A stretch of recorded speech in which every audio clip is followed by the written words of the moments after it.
Is it all started, Naomi? Asa, can you start the recording? Okay, I will call the September 6, 2020. Sorry, I have to go to the iCloud. Can we restart that? Sorry. Are we ready? Okay, I'll call the September 6, 2022 regular meeting of the Mill Creek City Council to order. We'll begin with the Pledge of Allegiance and let's start. What?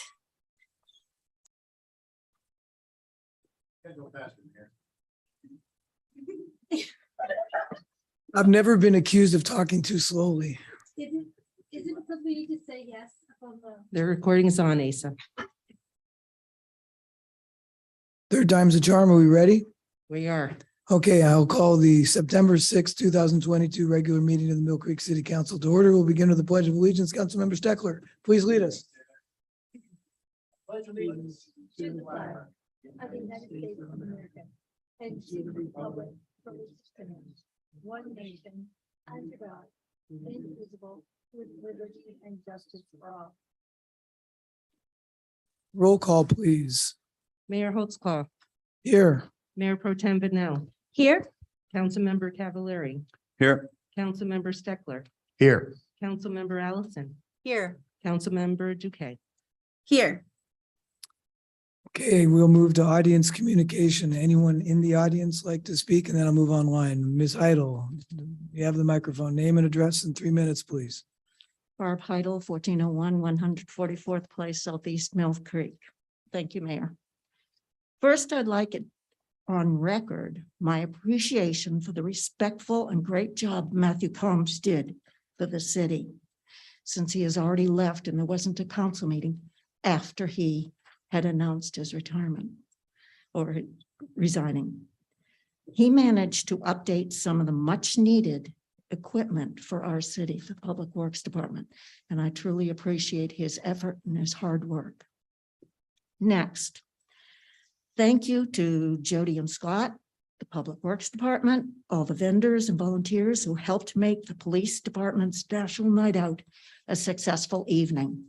It was wonderful to see people so happy and enthusiastic as they attended this event, especially without wearing masks this year. Thank you. Toby, Toby. Toby Eichenberry, 15728 Main Street. Good evening, council members. The Mill Creek Police Officers Guild is grateful for the hiring efforts the city has made to close the gap and get us closer to acceptable staffing. Although we have hired additional staff to the police department, we would like to remind the council, we only have one officer who has been hired this year, who has completed field training and is on solo patrol, contributing to the safety of the public. As of today, the PD has hired 4 lateral officers and 2 entry-level candidates, with another supposedly starting in mid-September. Just 1 lateral candidate has made it through field training. 1 lateral candidate was sent back to the academy for retraining. The last 2 lateral candidates began field training with the last couple of weeks and should expectedly be ready to work solo patrol by the end of the year. The 2 entry-level candidates are scheduled to start the academy at the end of September, which means that if field training goes according to schedule, they will be ready for solo patrol by the end of May 23. Since we came to you in November of 2021, we have lost 6 additional officers, as well as the acting chief, taking another officer from patrol staffing to fill the role of detective sergeant. The Mill Creek Police Officers Guild asked the city make hiring a qualified and experienced police chief the #1 priority now that a deputy city manager has been selected.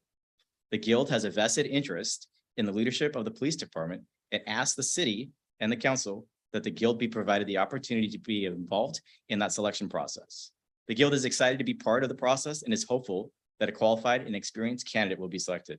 The Guild intends on providing city manager Yamamoto with a list of desired traits and characteristics we are seeking in a new police chief within the next 7 business days, with the intent to start a collaborative process.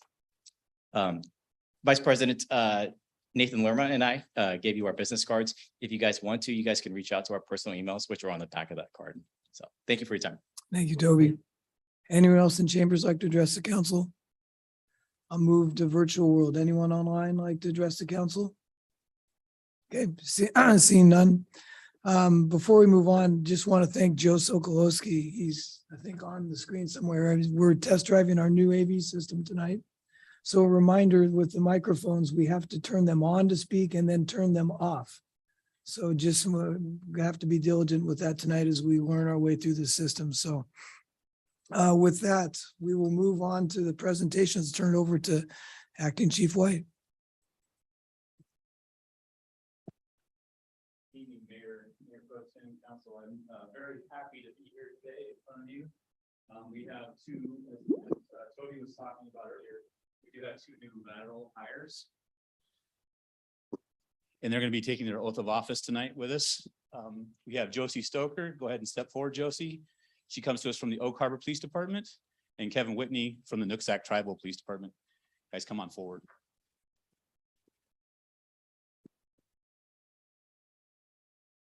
Okay, go ahead and raise your right hand. I state your name. Being first duly sworn upon my oath, do depose and say, on my honor, I will never betray my badge, my integrity, my character, or the public trust. I will always have the courage to hold myself and others accountable for our actions. I will always uphold the Constitution, my community, and the agency I serve.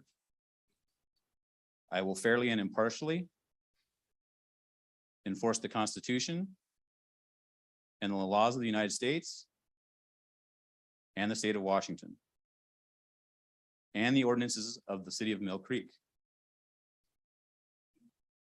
Courteously and appropriately, without fear or favor, malice or ill will. All right, congratulations.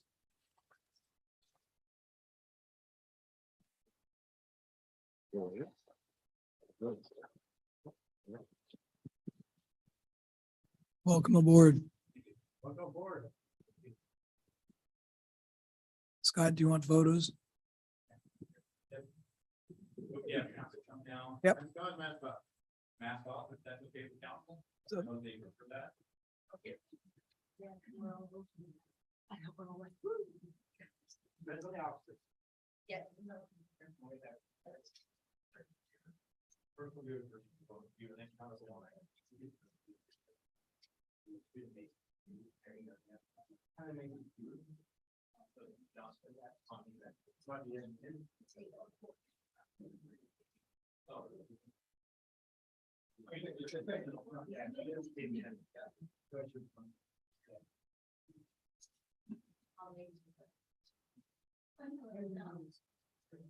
you see the mayor? Can you see the mayor? Perfect there.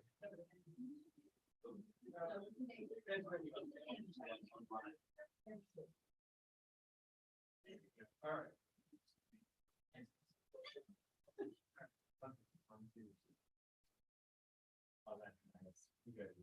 Now, one of you leave. In the middle. Thank you. And then we're. You're great. You're very good. All right. 1, 2, 3.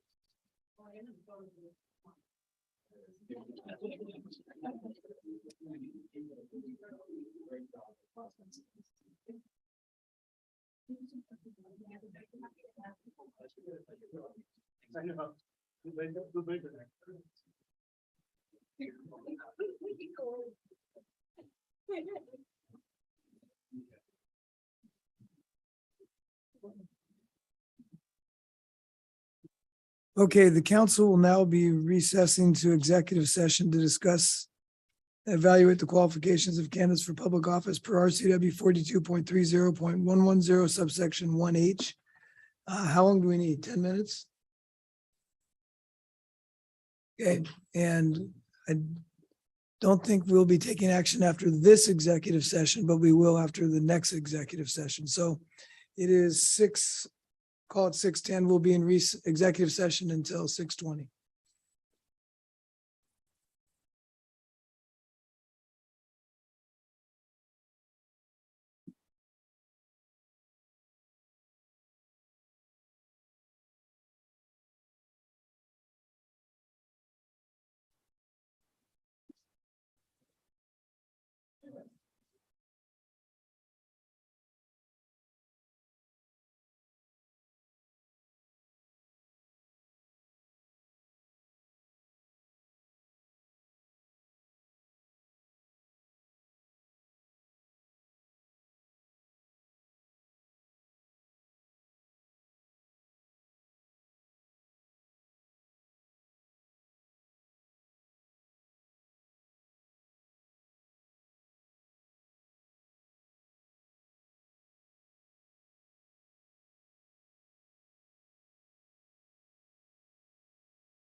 Here we go. I unmuted the microphones. If you got, remember, there's a new mute now.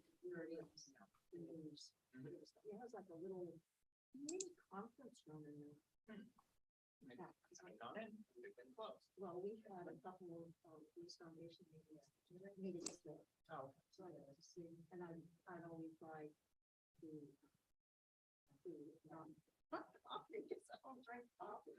So, and I'd rank it up because the people who found it so nice, original, when I first started going. And they, so I get something that was a good.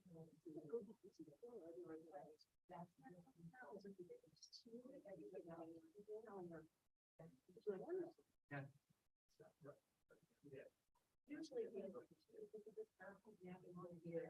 How they can improve, but I also want to hear. And then.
Okay, I gotta call them. Oh, it's such our view. Everybody wants to talk. Yeah, go ahead. Okay, for the record, it is 6:20. We have concluded our executive session. We're not quite getting back at it. Are all the candidates here? Oh, they are all here. Okay. Well, we'll wait for Councilmember Cavallari to get back momentarily. Are we they're gonna be invited in while we go over the process, while Martin's gonna run over it.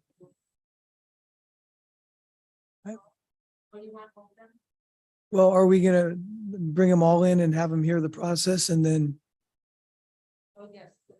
Yeah, and then we'll get started. So we can bring them in and then bring in, and then we'll get hopefully Vince back.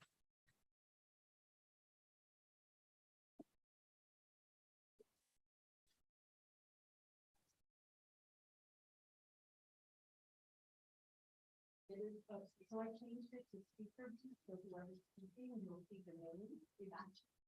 Okay.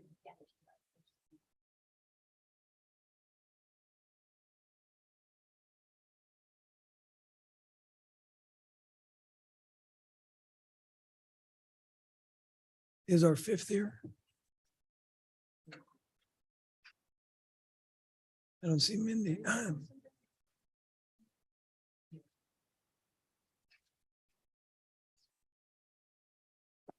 Oh, I hope we didn't confuse them with putting the times on the agenda, on the. We're still early. No, I know, but Mindy was the last one, wasn't she, or the next to last? And so I'm wondering if she thinks she doesn't need to be here till. Then not that she needs to be here, but. Okay, we all back? Is Laurel's out checking to see if, Fifth one, is she here? I don't know. We can't tell. Yeah. Okay. Well, welcome everyone to our interviews for the vacant council seat position number 7. I'm going to turn it over to our city manager to run through the process for the evening. So with that, Martin. Thank you, Mayor. Welcome. Thank you for applying. I think we're waiting for the fifth one to come in, so I'll just go ahead and start with you with the instructions here.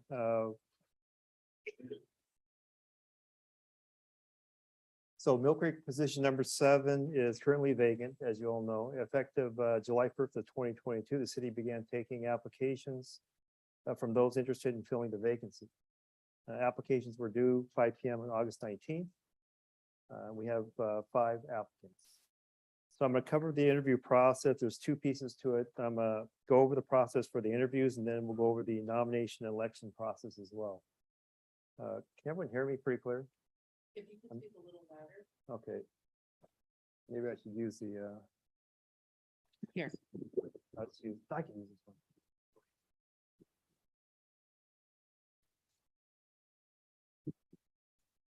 So the interview process is as follows. The process may be utilized by council for the conduct of initial applicant interviews. So there are 3 parts to this. The first is the city council respectfully requests that all applicants refrain from coming into the council chambers until invited to their scheduled interview time. After completion of their interview, applicants are welcome to stay for the remainder of the public meeting. 2, the initial interview round will be up to 15 minutes per applicant, including the applicant's opening statement. There's 3 parts to this. A, each applicant will be given 2 minutes for an opportunity to make an opening statement. Only the applicant may speak on his or her behalf. B, after the applicant's opening statement, the council will interview the applicant. There's a note.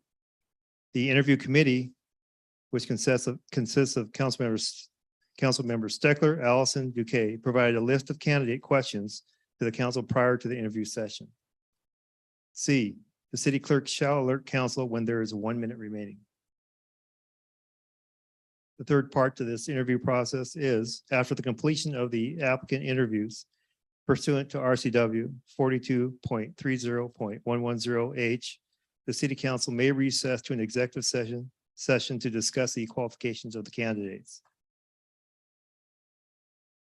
Do we have any questions so far? No. Now I'm going to go over the nomination and election process. There are 10 pieces to this. Number one, after any executive session, the council shall reconvene to regular session and nominate applicants for selection to the position. A, any member of council may nominate any candidate. B, each nomination shall require a second. C, when there are no further nominations that receive a second, the mayor will close the nomination process. Number two, at the close of nominations, the city clerk shall place the names of all nominated candidates on a written ballot, shall designate the ballot as round one, ballot one, and shall distribute the ballot to each council member. Three, the council shall vote on the ballot provided by the city clerk, with each council member casting one vote for the candidate of his or her choosing, or in writing, abstain on the ballot. Number four, the ballot shall be collected by the city clerk and tabulated. Five, the city clerk and deputy city manager shall announce the names of each nominee, the number of votes received, and the council members voting for that nominee. Number six, if no nominee obtains at least 4 votes of the council, the nominee or nominees receiving the lowest number of votes shall be removed from the ballot, provided that at least 2 nominees shall move forward to the next ballot. Number 7, the city clerk shall prepare the next ballot, which shall contain the names of the remaining nominees and shall be designated as round 1, ballot 2. The council shall vote on that ballot in the manner provided above. Number 8, ballot preparation and voting shall continue in the above manner for the 5 ballots, or until one nominee receives at least 4 votes of the council. If no candidate is elected after 5 ballots, nominations shall be reopened as set forth in section 1 above. The first ballot in the second round being designated as round 2, ballot 1. Number 9, all ballots from all rounds shall be retained by the city clerk as part of the record and shall be available for public inspection at the close of the meeting. Number 10, the successful nominee shall be sworn in by the mayor. With that, I'll hand over to the city clerk. Okay. Or should I go over the actual candidate interview schedule? Okay.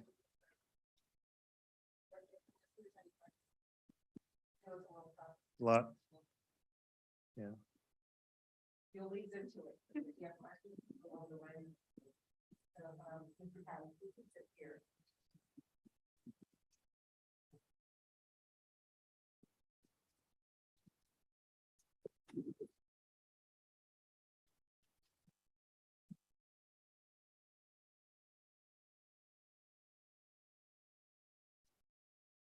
You can take off your mask if you're comfortable doing.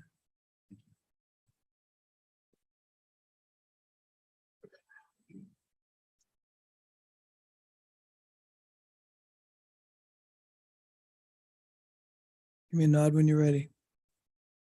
And that's it for Naomi.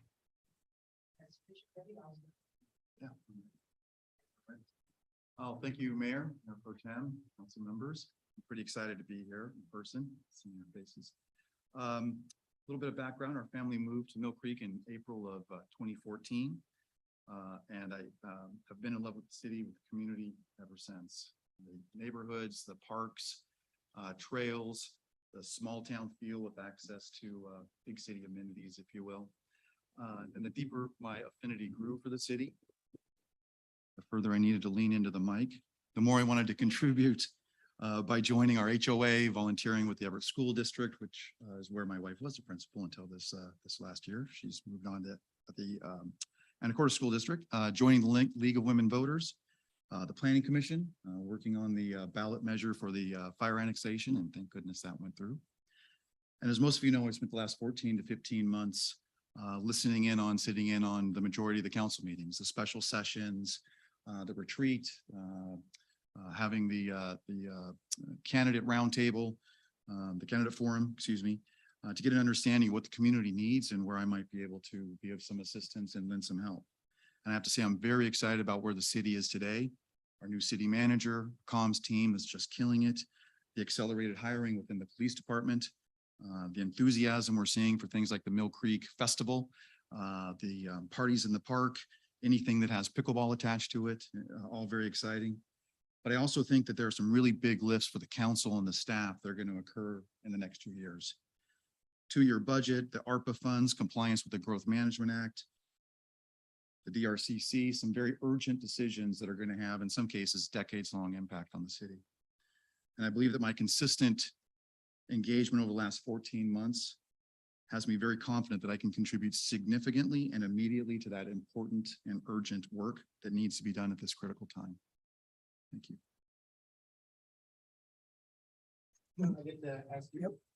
Sean, I get to ask you your first question. What do you see as the single biggest opportunity in the next 5 years facing the city? And what would be your proposed solution to implement that opportunity? Well, I think the largest opportunity that we have is really based on the city's strengths that I had just mentioned. That small town feel, that kind of uniqueness of a community that's tucked back here in Snohomish County, the amenities that our community provides. And I believe the DRCC provides a very unique opportunity, and potentially the Mill Creek sub area, but the DRCC, if you're going to pick one in particular, is a very unique opportunity for us to be able to build on what we already have in this community. And I would like to see something that looks like a new service or a new amenity that the city does not have available to augment that specialness. And that might look something like a performing arts center, might look like something, a center that would also include meeting areas, area for daycare, childcare, area for teen programs, area for senior programs in the evening, that through those services would be self-supporting, self-operating, that wouldn't be a drag on the budget, but would bring a new amenity to the citizens and could also bring new folks into the community that would bring some tax dollars. Frankly. Thank you. I'm next, Sean. Good evening. Good evening. Good to see you. You too. What do you see as the biggest challenge in the next 5 years facing the city? And what would you propose as a solution to address this challenge? Well, I think the same challenge that the city has had for a number of years, and that would be the operating budget or balancing the operating budget in a consistent and dependable way. If you look at today, the city's revenues are about 83% set on property tax and sales tax, which the city has fairly limited flexibility with. I don't think there are many citizens in the community that are interested in seeing those go up. If you look at the other side of the ledger, costs, about 78% of the costs are in labor around public safety. And again, thank goodness that we're accelerating the hiring there, doing that backfill, and in public works. And again, I don't think there are many citizens that are looking to spend less in those areas, which leaves the city with very little leverage in those remaining, again, under 20 percentage points of revenue and costs on which to balance the budget. So the way I would look at what to do over the near term as well as the next 5 years is I think we need significant community engagement on where the community wants to see our budgets and our dollars both spent and earned, if you would. I think we can get that community engagement, not just through outreach from this body here, but in leveraging the boards and committees that are also very, very close to our citizens. And for that matter, the staff, they're very close to our citizens to be able to help us square that circle, if you will. Sean, please tell us about your experience with long-term strategic planning and your thoughts on how we can optimize a long-term strategy to maximize the city's success. Well, hopefully it came out in my application by education and training. I think I've got a fairly strong background in strategic planning. I believe one of the courses was actually strategic planning.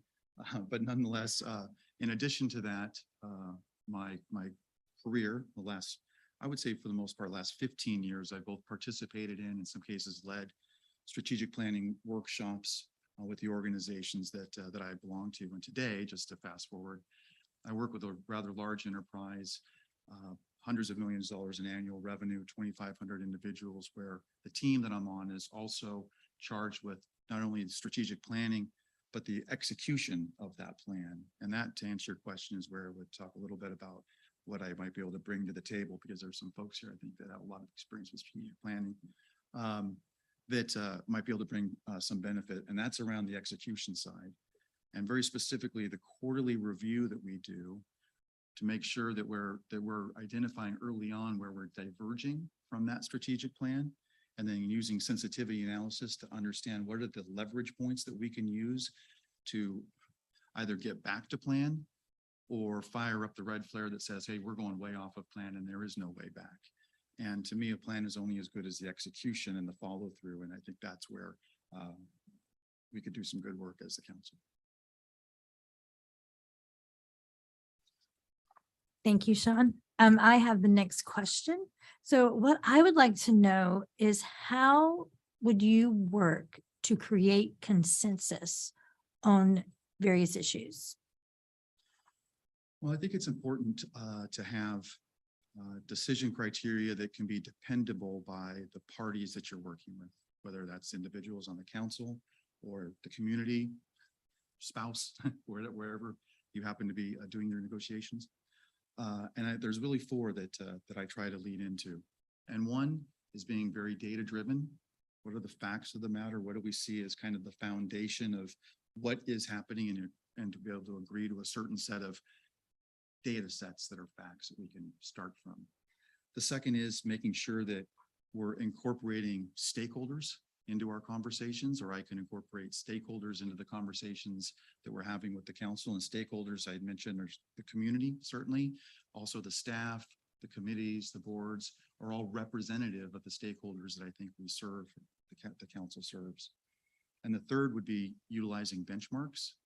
And when I think about benchmarks for a city, would be, what are the other cities or towns that are similar to ours that we would like to emulate, or we would like to not emulate if they weren't going in the direction that we were hoping for, and bringing those examples to the table as a way to show real life examples or data sets of what's working or what is not working. And then I would finally want to go back to, in these discussions, what is the vision that the city had put together years back, and the priorities that the council put together in the last retreat, and say, are we hewing to that vision and those priorities?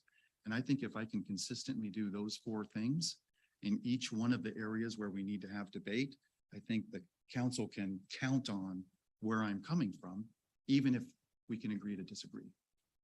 I believe that builds consensus over the long run.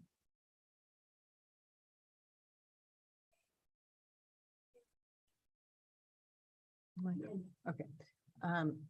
If a resident approached council with a capital improvement project to improve or build a new piece of public infrastructure in our city, sidewalk, roads, bridges, etc., how would you evaluate whether or not the project was worth implementing? Well, first of all, again, I would go back to those four sets of decision criteria. I think that's important to, again, put that framing on just about any situation that comes up. I would look to the city manager to execute as the executive head of the city government, his counsel on utilizing the staff to determine whether or not that is a project, one, that we are legally able to take on, funds that we're legally able to bring on, and two, with the public works manager, public works director, if that's the right program to enact, and if that's going to have any sort of unintended consequence. And then obviously the city manager would work with other departments to ensure questions like that were answered. When I go back to how would I put that four-point decision criteria to any of these solutions, I'd want to know, again, how does that fit with the priorities we have in place? Sometimes a gift can be a burden. even if that gift is money for infrastructure. So I'd want that decision criteria that I had mentioned, and then I'd want the city manager to, as the head of the city executive branch, to tell us whether or not that fits with what we've planned. I hope to have that problem. Thank you. My question for you is, what attribute or skills would you bring to the council that distinguishes you from other candidates?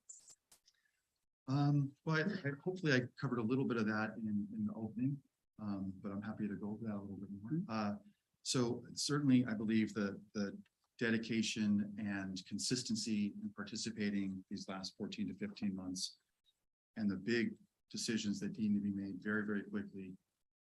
My ability to literally this afternoon, if necessary, come to the table with a semi-informed perspective. I would not want to mischaracterize having a completely informed perspective about everything that's happening over the next couple of years. But in any event, would be able to be effective and contribute immediately to the work of the council. What I didn't get into, lack of time permitting when I practiced, was a little bit of my background. I've spent the last 30 years in finance, which I think would be very important for the budgeting process. Strategy, which we talked a little bit about around not just planning, but execution. Technology, which technology always seems to come to flare in this room, but may actually have a little bit longer term implications on how the city and services are delivered. And then certainly roles in leadership for the last 30 years. And there was a question that was asked many months back, about dealing with difficult or challenging decisions that come, or challenging problems that come to the table. And I don't think there's ever an easy question, an easy problem that comes to a council like this, or comes to someone in a role that I have at work. All the easy decisions and all the easy challenges have been taken care of before they get into this room, or they get into the offices with the team that I work on. And I believe that experience can come to play with this group immediately. Sean, in the event that a candidate actually completes all these questions with a few minutes left to spare, which you have done, we have a couple extra questions. And since I started, I get to ask the one extra question for you. If you were to become a council member, how do you plan to connect with residents and better understand their priorities? Well, I think there's a couple of ways, and I've actually thought quite a bit about this.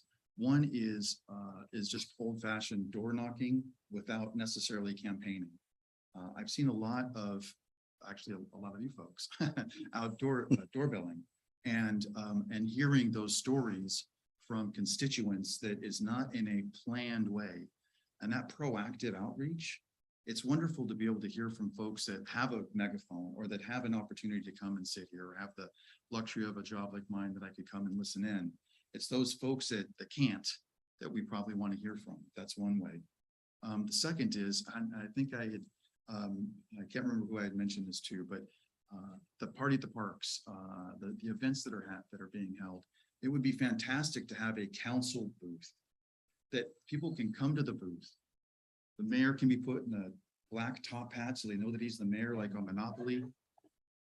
And they can ask questions and share the things and the concerns that they have, because that's what I hear when we're in those sessions. But we don't really know whether, I don't imagine that the citizenry knows if they're speaking to someone that has the ability to share that information with the council. So that's kind of a proactive way, doorbelling, a proactive way.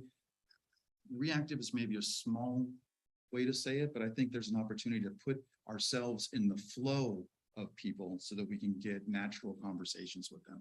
Understanding that the coffee with mayors, right? I mean, that's a little bit hard to do because you have to plan to go to something like that. But if you're going to get free ice cream and a snack at a party at the parks, you got a lot of people there.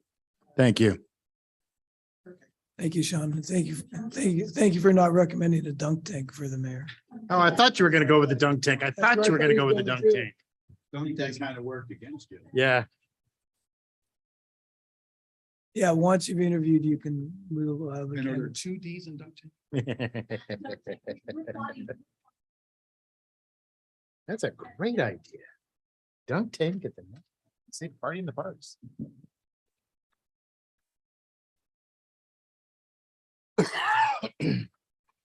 Come on in and have a seat front and center. Liz. Welcome, Liz. So you can begin with a couple of minutes if you'd like on an opening statement, and then we have a series of questions that we'll go down the dais and ask you. All right. I have notes on my opening statement, so I make sure I do it in 2 minutes. So, hello, I'm very excited to talk to y'all today. I'm going to tell you a little bit about me, just a few little short bits so you can kind of get a sense of who I am outside of the packet y'all have already looked at. So I'm a leader, an educator, I'm a technologist, and I'm also an artist. I'm also a volunteer and very much a supporter of my community. I've been in Mill Creek for about 5 years, but I first came here in 2014, and I lived in the Mill Apartments right over there, and I was only here for a few short months, but I fell in love with this community. So when I left Mill Creek that same year, I was really sad to leave. When I was able to finally, save enough money to purchase my own home or my first home, I knew I wanted it to be here. So in 2017, I purchased a condo over in Copper Tree. I'm still living there and very happy to be over in that area, and I don't have any intentions of leaving this community. I'm interested in serving on the city council because I believe service and supporting others is one of the most important things you can do in life. I believe it was Martin Luther King who once said, "Life's most persistent and urgent question is, what are you doing for others?" I think about that every day. What am I doing to support my community? What am I doing for others? That's why I'm here. I want to be able to support and serve this community. I think about, well, as a dean of an academic division at Bellevue College, I constantly look to find ways to better support my staff and faculty at their jobs. If they're happy at their jobs, then their students will also be happy with the service and education they're receiving. I set high goals for my division, but provide backing and support for my team to reach them. I work hard to develop trust with my team through open communication and transparency in decision-making. I center equity in my division policies and in how I make decisions. As a city council member, I'll consistently be thinking of the residents of Mill Creek and how I can better serve them. I'll bring my entrepreneurial ideas, equity mindset, and my commitment to service to the council, and I'll do all that I can to serve this community. Hi, Liz. I get to ask your first question. All right. All right. So what do you see as the biggest opportunity in the next 5 years facing our city? And what would be your proposed solution to implement this opportunity? Biggest opportunity. Well, the infrastructure bill that was passed this year, I think is a pretty big opportunity to kind of improve our infrastructure, especially because the state is kind of moving towards, electrification of our cars by 2035. So having electric charging stations around more Mill Creek, I think some of the only places you can charge your cars here is maybe at that park, Willis Tucker. I think they have one there, but there's really not any other places in which you can. So kind of getting our community more on board, especially for all the apartment complexes we're going to have here. How are we going to get electric charging stations around there so folks can get those electric cars? I think that's kind of one that comes to mind. I think more of others, but that's kind of the main one. Okay, thank you. Good evening, Liz. Hi. What do you see as the biggest challenge in the next 5 years facing the city? And what would you propose as a solution to address this challenge? One of the biggest challenges, growing population, and affordable housing, I think is a really, really big challenge. I've been here for 5 years and the cost of my home, I'm like, got more equity in my home, great. But for folks who want to move up here, who are working in this community and try to buy a home here, I doubt they'd be able to, because this community doesn't really have that many high paying jobs that are going to allow them to actually purchase homes with the cost that they're at now, or the prices that they're at now. So more affordable housing would be something for us to consider, so that we can have people who are working in this community also living and owning a home in this community. That would be areas in which I would try to investigate more, because I think it's just going to be a continual problem. Liz, please tell us about your experience with long-term strategic planning and your thoughts on how to optimize a long-term strategy to maximize success. Well, I've done a bit of that at my job as a dean at Bellevue College. I recently we've had some long-term budget discussions, and we're also working on a strategic plan for the next 10 years for our college. I've been a part of that process. So part of doing this sort of strategic planning when you're going to do long-term goals is you really need to involve the community early and come forth with a lot of fresh ideas.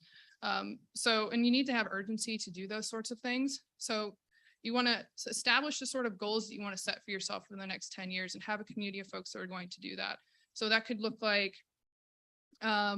different sorts of committees. It could be, I call them like guiding coalitions. Essentially, they're going to help guide the ideas that you're going to put forth in your strategic plan. Because I don't think, as much as I think it can come from the council, I think it needs to come also from the community. So getting some folks in the community engaged in what we're doing here and coming up with those ideas so that we can then put that into our strategic plan would be one way of going about doing it. And then, yeah, you're going to have challenges along the way as you kind of go through these processes, especially whenever you're going through a strategic plan. When my experience of doing it at Bellevue College, there's always going to be people who are going to push back and may or may not want to be on board with what it is you're doing. So you need to consistently be collaborating and communicating your ideas so that they're going to at least see that their ideas are getting integrated into that plan. Because if they don't see themselves within the plan, then they're not going to see themselves actually being a part of it and they don't want to support it. So it's just that continual communication as you move forward on the strategic plan. We went through a budget cycle a few years ago where we did something very similar to this. Oddly, the president of my college is Gary Locke, the former governor, and he put forth this sort of guiding coalition. I was part of one of the guiding coalitions, and what was great about it was we had representation from students, from our exempt staff, our classified staff, and our faculty, and all the various parts of our college were able to kind of get together and collaborate on developing this plan so that we can then move forward with the whole idea. We put forward the whole document of like, this is our strategic goals for the next 5 to 7 years. And we ended up actually, this was 3 years ago, we've accomplished most of those goals actually early. So now we're going to go through this process again because we're like, well, we need more because we're already doing the things that we set out to do. Because when you got everyone together to be supportive of this plan and they were excited about it because we had an urgency about it, they were more willing to make it happen sooner. And that's what was really amazing about kind of this collaboration and collaboration with just the community. And I really enjoyed it. And I think it's a really successful process to go forward and do. Thank you. I get to ask the next question. How would you create consensus on various issues? Consensus, I feel like, so I don't know if any of y'all know what the job of a dean is, but sometimes I feel like my job is as a mediator. I am very much like, it is a middle management type of job, but I work with students, faculty, and staff, and I'm the go-between oftentimes between students and faculty when there's a disagreement. And while oftentimes I might have to side with faculty because we have a faculty union and they have a faculty contract that I have to kind of abide by, I still want to be able to give students a voice and let them feel that they have a voice. And so whenever it's sometimes resolving a conflict that might be going between a student and a faculty member, I'll listen to both sides and try to empathize with both sides. And I think I don't listen to understand necessarily because understanding is great, but I feel that empathy for both of the people in a conflict or in a group is more important because then I can be more part of their solution because I'll feel the problems that they're coming or that they have, and that they'll feel that I am supportive of them because I understand them and I empathize with how they're feeling about a given situation. And that consensus, once they feel that I empathize with them, I'm able to then find the threads that are in alignment. So it may not be perfect consensus because you're never going to have people who generally always agree. You're going to find parts that are going to be in disagreement, but there's always going to be something that you can find that you can agree on that's maybe a halfway or a quarter of the way. It's just like those incremental steps I find are some of the most important things because I'm never going to be able to pull someone over to another side, but I can get them a little bit closer so that they can get an agreement. I'm just like, I'm talking about it, I'm just going through these situations that I had 2 weeks ago with faculty who were really terrified. Like I have a program chair of a department who is really nervous about one of the faculty in the program that he's a chair of. And they don't get along very well. And so I've spent the last 6 months really trying to work with them to better communicate with one another. And a lot of it was just how they communicated. So consensus was able to be found through them adjusting how they communicated with one another, because I was able to find those threads of like, you're communicating in this way. It's like you're speaking Spanish and you're speaking French, and there's similar languages. They're both Romance languages. So what if we find like there's some like common connection there? And it was eventually we had a meeting just a few weeks ago where they were able to find consensus on like all the things that they had issues with. And it was just through sitting together and working on that communication, and through them empathizing with, we both care about the situation. It was the care that they needed to kind of, that was the key for building the consensus. And then once they kind of got that, they're like, well, here's how I care. Here's how I care. And all of a sudden, okay, now we can kind of just like work together and get that figured out. But so I guess through a roundabout way, that's how I build consensus. I can give a lot of examples, but I don't know if I have that much time. Yeah. Hi, Liz. Hi. Welcome. Thanks. Okay, here's my question for you. Right. If a resident approached council with a capital improvement project to improve or build a new piece of public infrastructure in our city, a sidewalk, a road, a bridge, those kinds of things, how would you evaluate whether or not the project was worth implementing? Can you repeat the beginning part real quick? Sure. If a resident approached council with a capital improvement project to improve or build a new piece of public infrastructure in our city, a sidewalk, a road, a bridge, those kinds of things, how would you evaluate whether or not that project was worth implementing? I would evaluate it based off of how it would benefit the community overall. Like, what are the overall benefits for it? Is this serving a large part of the community, or is this serving one resident? I would also look at the dangers of it. If the improvement, is it actually a danger to residents because maybe it's a bridge in a park that kids are playing on, and if we don't improve this, then some kids could get injured or other folks can get injured. So it would be a more of a safety issue. I'd kind of assess. And then I would, if it was found to be a safety issue or was found to also benefit a large amount of folks in the community, I would then go through like an assessment of cost, like a bid process on through various folks to kind of give like the price of it and just say, okay, how much would this cost if we were to do this? And then assess the budget, whether or not it would fit within our budget and our priorities as a council for infrastructure within the area. So that's kind of, I guess, my step-by-step process. I look at safety first, and then I look at benefits to the overall community, which can be assessed just generally through where is this at? So if it's say in like the nature preserve area, it's like Mill Creek Association, which would generally, I think, cover most of that. So it's maybe not a great example. So one of the other parks that the city does control, then yeah, if it's a high traffic park, then you would want to, maybe assess that sooner, but it would want to fall in line with some of the goals that the council already has as far as infrastructure is concerned, to see if it's already maybe something they're planning on doing. And maybe this has now just gotten accelerated. Hi. Hello, and I'm Melissa, and I have the next question. All right. Okay, so you probably feel like you've already discussed this in your opening, but just to cement it, what attributes or skills would you bring to the council that distinguishes you from the other candidates? Yeah, I mean, I consider myself very entrepreneurial, and I did mention it kind of in brief, so this gives me a little bit of opportunity to talk about it more at length, I suppose. I have a very diverse background, or I think it's interesting background, because when I tell folks what I did or what I've done within my career, within my life, they're just kind of like, well, okay, that's a lot of different things. It's like I was an animator for a lot of years, and I worked on video games. I worked at Microsoft on the Forza Motorsport series. I worked on Mortal Kombat years ago, and it's just like one of those like, oh, okay, it's interesting. So I bring an artist's eye, and I bring a developer's eye, and I bring an entrepreneurial eye and an innovation sort of eye, because that's what I bring to my division.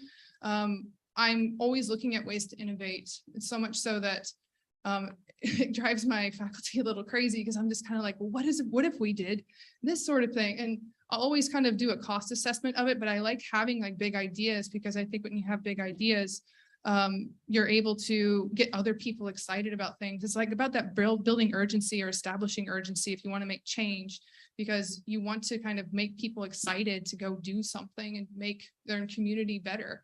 And that's sort of what I think I bring. It's a little bit different, or maybe an X factor, is that I'll bring a lot of ideas. I'll bring a lot of opportunities for innovation.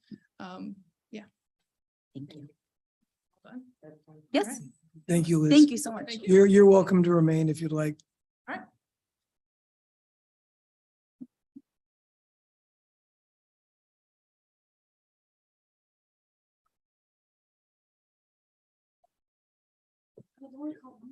I am so glad I don't get those calls anymore.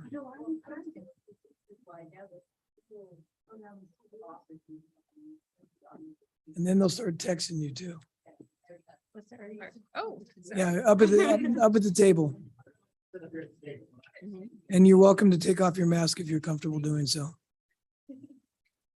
Welcome, Sarah. So in the 15 minutes, we'll start with giving you 2 minutes to make an opening statement if you'd like, and then we'll start firing questions away. All right, thank you. Thank you, council members and city leaders, for the opportunity to be considered for appointment to the city council. As you may have read in my application for position number 7, I have lived in Mill Creek for 22 years since I was 6 years old. Tonight, I'm excited to discuss some of my ideas with you and also learn more about the ways that I can serve the people of Mill Creek as an appointed city council member and third-generation Mill Creeker. I think we have many opportunities to improve public safety by removing barriers for the police recruiting effort, as we heard tonight, and exploring additional ways to keep our community safe. This issue is on the minds of many of my neighbors as we've recently heard about nearby jewelry theft scams and home invasion murders. Community safety is the foundation upon which all of our other endeavors as a city can grow and flourish. We also have opportunities to continually enhance customer service for residents by investing in our city staff. And lastly, we have an opportunity to ensure a sustainable budget with fiscal responsibility and creativity that will allow us to prepare for growth in the future. Mill Creek is home to me, and I care deeply about the city's future, because what is more important than home? I look forward to answering your questions and discussing these ideas with you this evening. Thank you. Thank you, Sarah. I get to ask you your first question. Okay. So what do you see as the biggest opportunity in the next 5 years facing the city? And what would be your proposed solution to implement that opportunity? All right, good question. Thank you. So I would say the 19 or so acre property that the city has, the DRCC, I believe it's called, that is a huge opportunity for us. And I know there's a lot of questions about how that will be developed and what the right direction would be. I think a civic center makes a lot of sense, but I also think the city needs to find a way to make that kind of a revenue, something to bring in revenue for the city. So if there's a way to rent out spaces there, to make it more of a hub for events to be held. You know, you look at the Linwood area, they have their own big meeting spaces, and we don't really have something like that that's updated and newer in Mill Creek. So I think that could bring in a lot of revenue for the city. It could attract a lot of business. And I think, you know, there's even a space there for the arts and a lot of other, you know, interest areas for all of us. Good evening, Sarah. What do you see as the biggest challenge in the next 5 years facing the city? And what would you propose as a solution to address this challenge? All right. Well, I think there's a lot of things that the city could be facing in the next few years. The first one that comes to mind for me, just as somebody who's been through a school shooting, and a lot of, you know, those safety things have come to mind for me. I think making sure our community is safe and prepared for the future would be my priority in the next 5 years. So we need to make sure, first and foremost, that the police department and all of our first responders are taken care of, and that those departments are fully staffed, and that they can also have the ability to meet the needs of our community. I think there's a lot of issues with the drug epidemic and everything coming in from places outside of Mill Creek. We've been able to be in kind of a safety bubble here. And I don't think that's always going to be the case. So we need to think about how are we going to face the future? And as things maybe emerge from larger cities and kind of creep into Mill Creek, how are we able to meet the needs there and ensure that Mill Creek gets to be as safe as it's always been and a great place for families to thrive.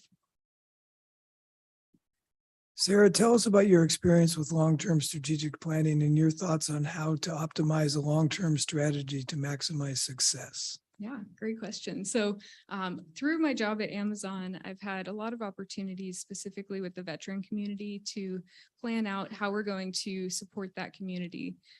So as you may have read in my application, I did a lot with our Warriors at Amazon group, and we established a plan for global growth. So that was specifically expanding in the first year that I managed it, we expanded to 112 locations internationally. And then we established kind of councils or committees in each of those chapters to make sure that they would be successful in the future.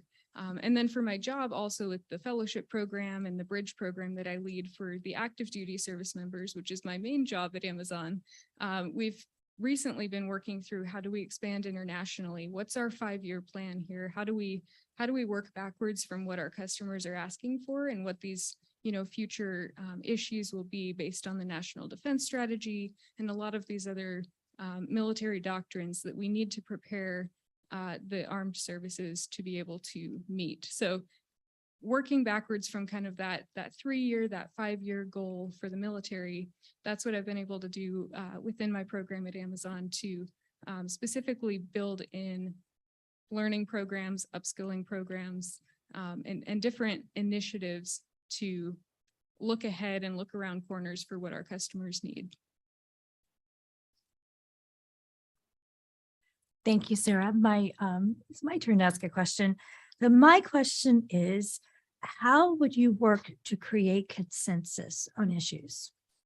Yeah, so consensus, I think, can be within the council, it can be within city leadership, and then also consensus with your constituents. So I think I would first say, with the council, it's important to respect others. I think that's number one for any leader, to be able to go into something with an open mind and look at the facts, regardless of emotion, regardless of what your preconceived notions are, to go into it and think, okay, what does my customer need, or what does my constituent need? What is the actual real need here as opposed to what I want it to be? So I think in terms of creating consensus, after you kind of get over yourself as a leader in my case, I think, learning from others is huge. Learning and being curious and doing the research and finding ways to compromise where it meets everyone's interests. And I think, there's a lot of decisions that are really two-way doors. So, is this the hill to die on right now? Probably not. If it's a one-way door and this is a really critical issue to Mill Creek, then maybe that's something that requires a lot more thought. Maybe it's okay not to have consensus, but something I live by in my job at Amazon is the concept of disagree and commit. So I may disagree, I may, vehemently think that something is wrong. Maybe I've presented, the metrics and the data to say, here's why I think this should be different. But ultimately, after that time for deliberation is over, it's important to actually commit to the team decision and carry that out and be behind it. Thank you.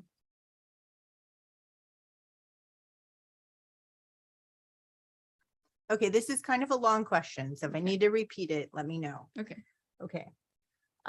If a resident approached council with a capital improvement project to improve or build a new piece of public infrastructure in our city, a sidewalk, a road, a bridge, those kinds of things, how would you evaluate whether or not that project was worth implementing? All right, good question.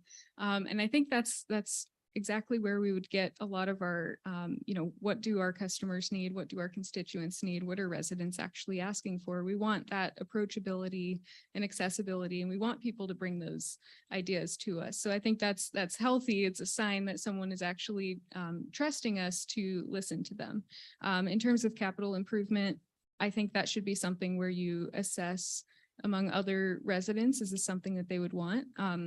If I were to be appointed to council, my idea is to walk around the neighborhoods and just ask, what are your thoughts on how this road is, is it needing improvement? What are your genuine thoughts on it? And then, listening to people in these meetings who participate and offer their thoughts. I think hearing from both sides would be very important. And can you repeat the end of that question? Thank you. So how would you evaluate whether or not the project was worth implementing? Yeah, so I think first and foremost, it would be, are we working backwards from what our customers are actually needing? Or is this one individual who really wants this bridge, but it might, ultimately hurt business, or it might, do something to detract from the greater good. So I think looking at the data, seeing if it's actually valuable and if it's wanted by a large portion of the residents in Mill Creek, that would be where I would start. And then also, is it within budget for Mill Creek? Can we actually fund this without raising taxes, without creating additional financial burden? Are we in the right spot right now, or is this maybe something we look at 2-3 years from now and kind of keep that in our back pocket? Hello, hi, I'm Melissa. What attributes or skills would you bring to the council that distinguishes you from other candidates? Question.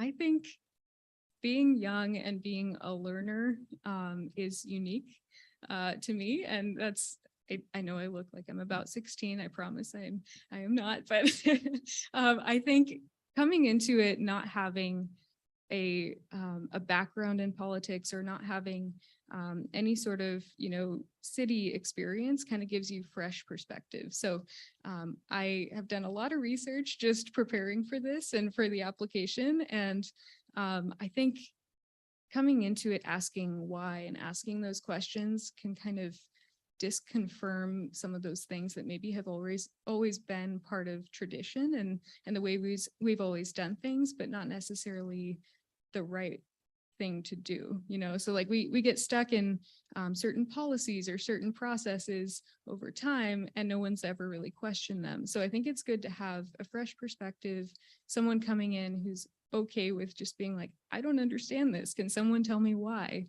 we're doing it this way? And that could even bring up, maybe there's an alternative way to do things. So definitely being a learner and kind of that younger third generation Mill Creeker perspective.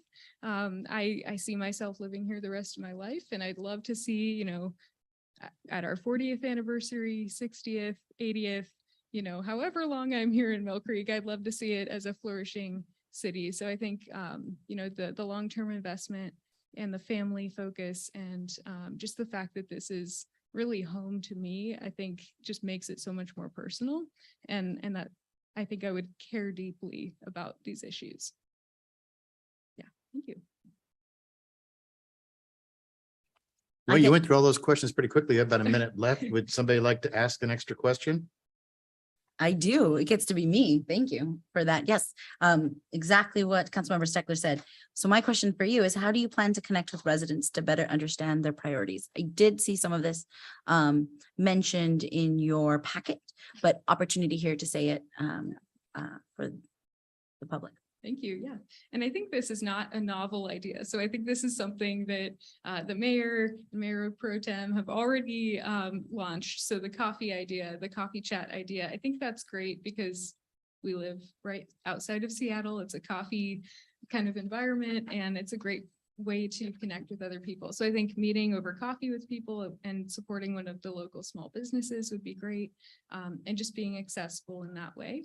I've already worked out with my work schedule. If I need to be available during work days, I can do that, and really be available for residents whenever they're available. So coffee is great. I'm kind of a coffee addict, so I wouldn't mind that approach. And then also just walking around Mill Creek and just that face-to-face connection. I think we're all craving that.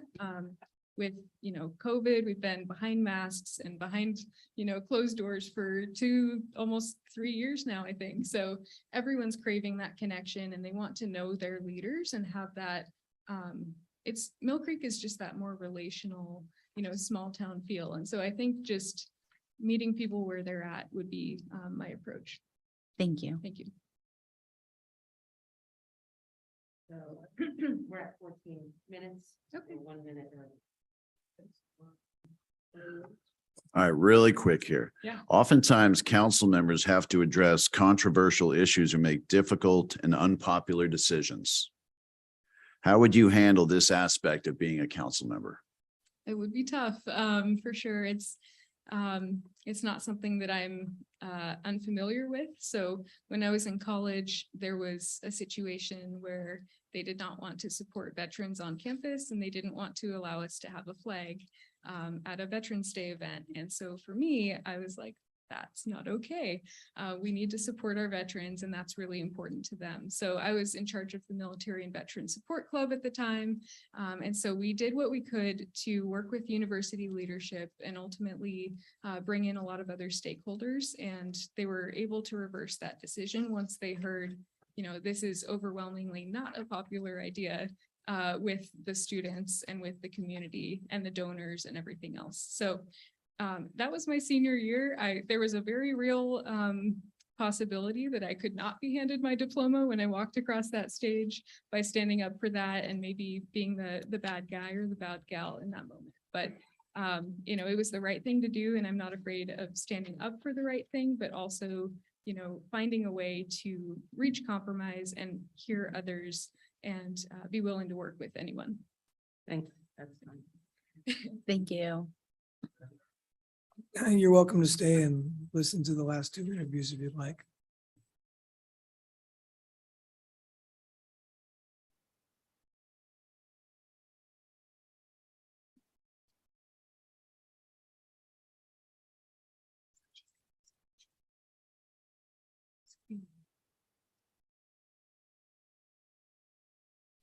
Hello, Mindy.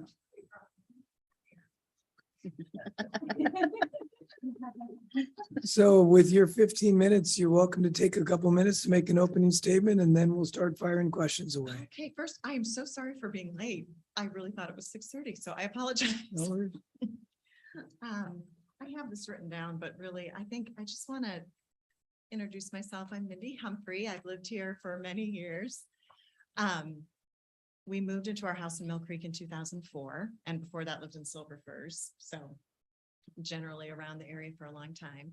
I started off in real estate sales and did that for about 11 years, both in Nashville and here in Seattle.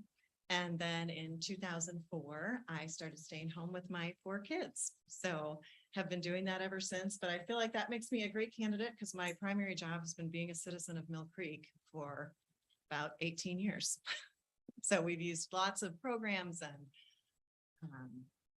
events around the city. My 4 kids are all very different. I have a couple really involved in sports. I have one very involved in music. I have one who is neurodiverse. That's an area that I feel like we could do some improvements in and getting more programs for that part of our community, the neurodiverse population. I feel like we are a very mainstream community, and that's who we serve, and that's wonderful for 3 of my kids, but one could really use some other programming and some other advocacy, both in the schools and in the community. So that's been very important to me. I also just over time have watched the community grow. My parents were very involved in local politics on the south side of Chicago in the 70s. So spent a lot of time listening to meetings that they would have from the room next door with my sister. Lots of talk about affordable housing and community development. We were the first integrated community in the country that was a planned integrated community. So lots of passion towards bringing equality and affordable housing and, you know, at the same time, maintaining our identity as Mill Creek and what everybody loves and why everybody loves to come here. And when I served on the Little League board, I met a lot of people there who were, you know, really interested in making things good for the kids. I joined that board because I would sit in the bleachers with people who had a lot of really strong opinions and were really irritated a lot. And so I thought, well, somebody should get on the board and find out what's actually going on. So I got on the board, and my whole point of being on there was to speak for my friends who were in the bleachers, but also speak to my friends in the bleachers about why people were making the decisions they were making, and that really everyone in that room is here to make life better for everybody there. So I would like to do that on a much larger scale with the city. I also do that for Archbishop Murphy, and I've tried to be a liaison between Murphy and Jackson and Murphy and the Mill Creek community, and, you know, incorporating those two things together because we're all here living together and it's worked pretty well for us. So that's really all. Okay, Mindy, I get to ask you first question. Okay. So what do you see as the biggest opportunity in the next 5 years facing the city? And what would be your proposed solution to implement that opportunity? I really think our biggest opportunity is in continued development of our town center and sports fields. I have concerns, as I know a lot of the community does, regarding the vacancies in our town center. It's such a thriving area with so many people wanting to be involved and getting involved. Yet we can't seem to keep anybody there. I don't know if it's ownership. You know, again, you hear lots of rumors being in the community, but you don't really know what happens until you can get inside the room. So that's one of the things I'm very interested in finding out about, because I do feel with the restaurants and the retail, that's where we bring people to our community. And with the sports fields, we've had, you know, Freedom Field there was built when Peter was playing Little League. He's 23 now, and everyone was so excited. And we were talking then about these other fields that we were going to get behind it. You know, we need basketball courts. We have a huge basketball program at Jackson High School. So where are our basketball courts? Where are our lacrosse fields and soccer fields? And now we're having soccer and lacrosse all on. Luke did a camp this summer where he was doing lacrosse on Freedom Field, which is great, but we have that possibility, and that brings people to our community. Every time there's a game, every time there's somebody coming in to have dinner at the town center or to go shopping, or I just think that is where we need to be focusing in terms of development. And I think over the next 5 years, we could really do wonderful things with that. I love getting out and bringing people in. That's my specialty. Thank you. Mhm. Hi, Mindy. How are you? I'm fine. How are you? Doing well. Well, you just answered what the biggest opportunity you think is. What do you see as the biggest challenge in the next 5 years facing the city? And what would you propose as a solution to address this challenge? I definitely think as much as growth is our biggest opportunity, it's also our biggest obstacle.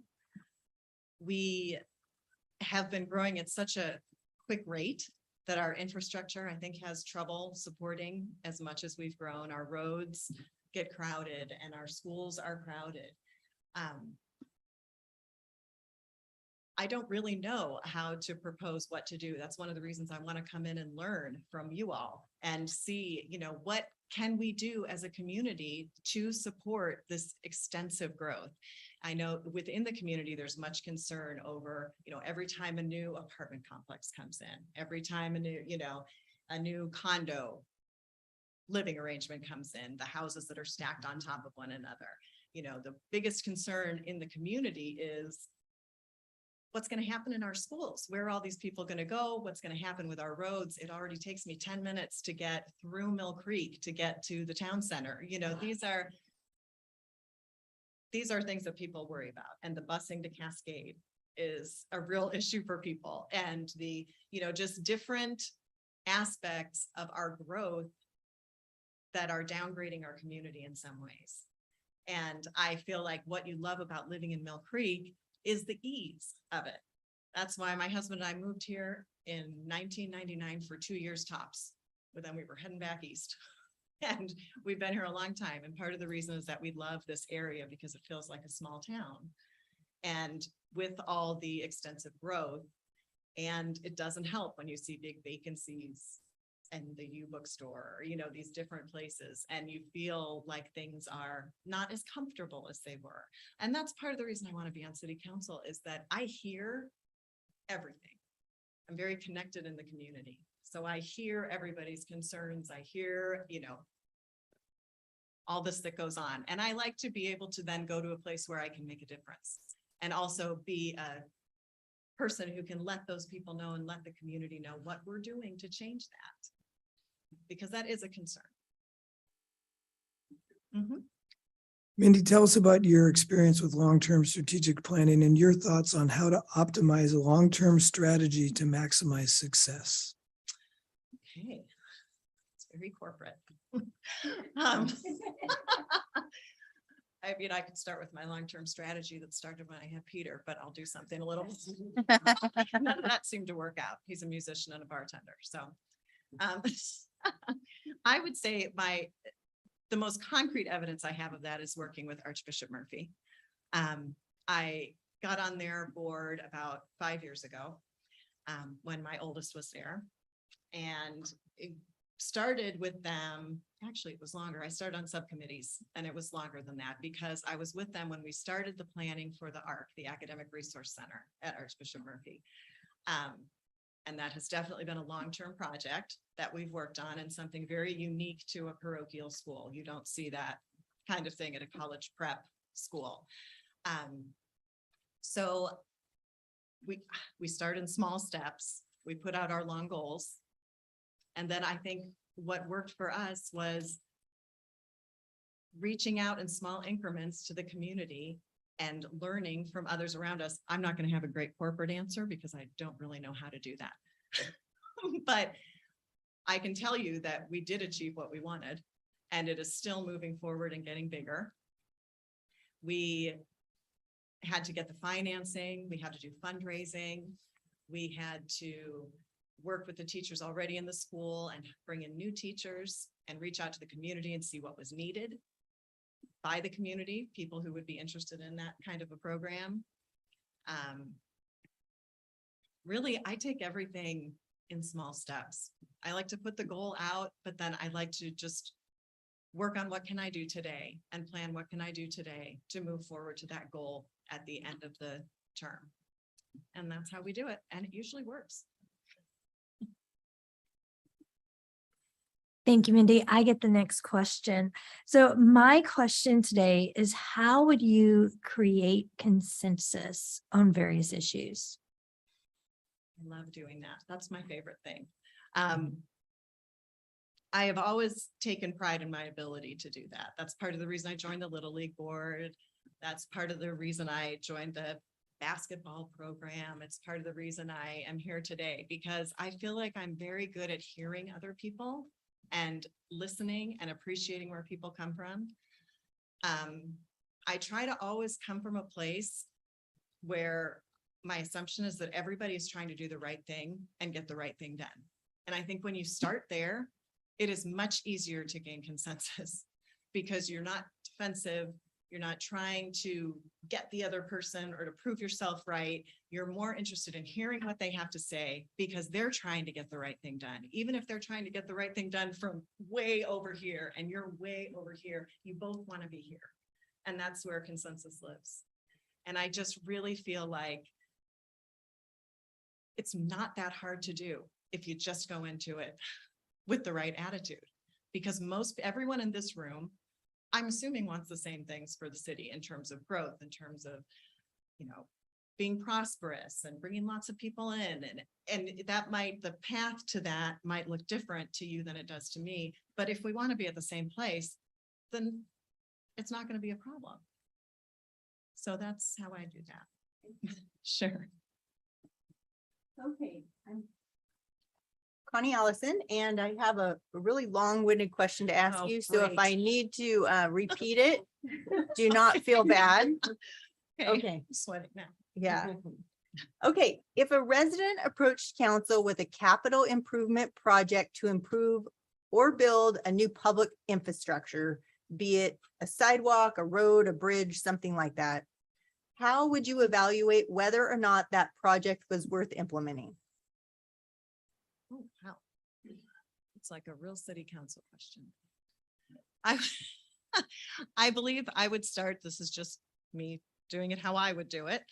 I would start by looking at budgeting for that area in which the project they're interested in is happening, to see if there was existing budget where something could happen. And then do a feasibility study to determine if it was actually something possible to do. And if those two things were in line, I would start talking to my fellow council members and seeing what everybody thought and what the different opinions were on the project. If there wasn't funding, but we thought it was a good idea and something that we really needed, I would start looking for areas where we could pull funding or maybe raise extra money. I don't know how we do that here, but yeah, I would do those things. I guess that's a short answer to a long question, but that's what I would do. Thank you. Hello, I'm Melissa.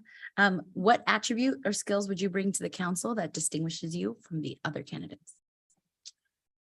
I really believe my biggest strength is my tie to the community. Having been here for as long as I have and having been involved in so many different aspects, both the public and private schooling, both the sports and the music side. I can't say enough how much having a child who needs extra help brings you into the community. It is extremely soul bearing, and you really get to know a lot of people, and you really put yourself out there a lot. I feel like a lot of people confide in me about things, and I'm very in touch with what the community wants and needs. And then I do feel like I have a very open form of communication, and I'm just anxious to make the city better and to make it continue on the path that it's been on. I don't see anything just terrible that I'm wanting to change at all, but I would like to be part of the decision making. Thank you. Yeah, sure. 1 minute. I'm a talker. The city of Mill Creek provides a wide range of services. What do quality services look like to you? Please elaborate using our city as a reference.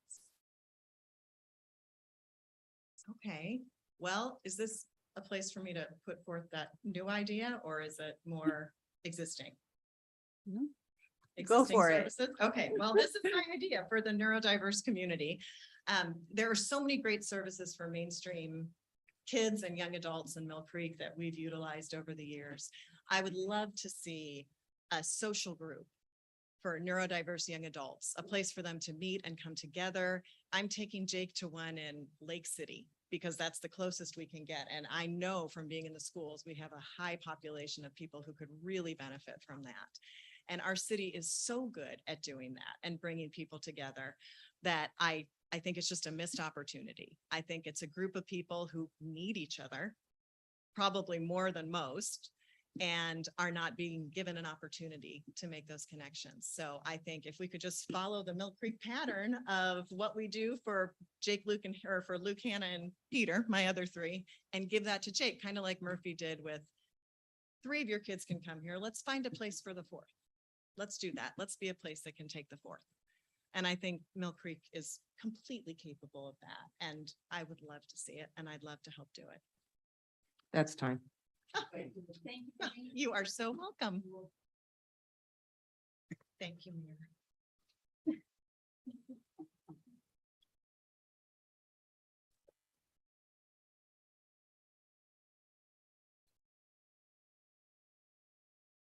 Come on up to the table if you would. Yeah, a little more comfortable, and you're welcome to take off, welcome to take off your mask if you're comfortable. Sorry, I don't want to butcher it. How do you pronounce your name? Lennon Chacon. Okay, it says like it appears. Okay, with your 15 minutes, you're welcome to take the first couple minutes, making an introductory statement, and then we'll fire some questions away. All right. So, members of the council, I have lived in Mill Creek since I was 15. Mill Creek is the safe community where I learned to drive, prepared myself for college, and learned how to be an adult. This city has been in my heart my whole life. And no matter where my travels have taken me, my heart has always brought me back to Mill Creek. For this reason, I seek to be appointed to the Mill Creek City Council for position 7. I believe I am highly qualified to provide and contribute back to my community. With the knowledge I've acquired through my profession and the skills I've learned through my active engagement and giving back to the community, I'm eager to put those to work for this city we all call home. That's my intro. Thank you, Lennon. I have the first question. Thank you for being here today. Thank you. First question, what do you see as the biggest opportunity in the next 5 years facing our city? And what would be your proposed solution to implement the opportunity? I think one of the biggest opportunities probably would be community safety. As I, not just this community, but as I go and speak to many of my friends and colleagues living across Washington, crime is on the rise. Burglaries are on the rise. I was just talking to one of our other candidates. They've had their car broken into, and that's not unique. I've had many of my friends have their cars broken into. I believe making our communities a safer place is probably somewhere we can improve quite a bit. And getting more law enforcement out there and training them, giving them the resources they need to make sure that you and I can live peaceably, safely. We can go to work without having to worry what's going on in our home when we're not there. Good evening, Lennon. Good evening. Well, you just answered the biggest opportunity. What do you see as the biggest challenge in the next 5 years facing the city? And what would you do to propose as a solution to this challenge? Probably the wear and tear on our infrastructure. We are kind of a bit landlocked. There's not much more room to expand, but we're seeing an influx of people come into Mill Creek. I was actually, again, talking to one of our other applicants, and I remember back when there were just whole swaths of Mill Creek where there was still quite a bit of forest. Now we're stacking houses on top of houses. We're increasing our population, but there's not much more room to increase some of the roads. We're seeing the congestion increase. I think that's going to be one of our biggest challenges is how can we sustain the growth of a city, because all cities need to grow. How can we actually sustain that and make sure everyone has the facilities they need? And not just that, they have the means to get from A to B efficiently.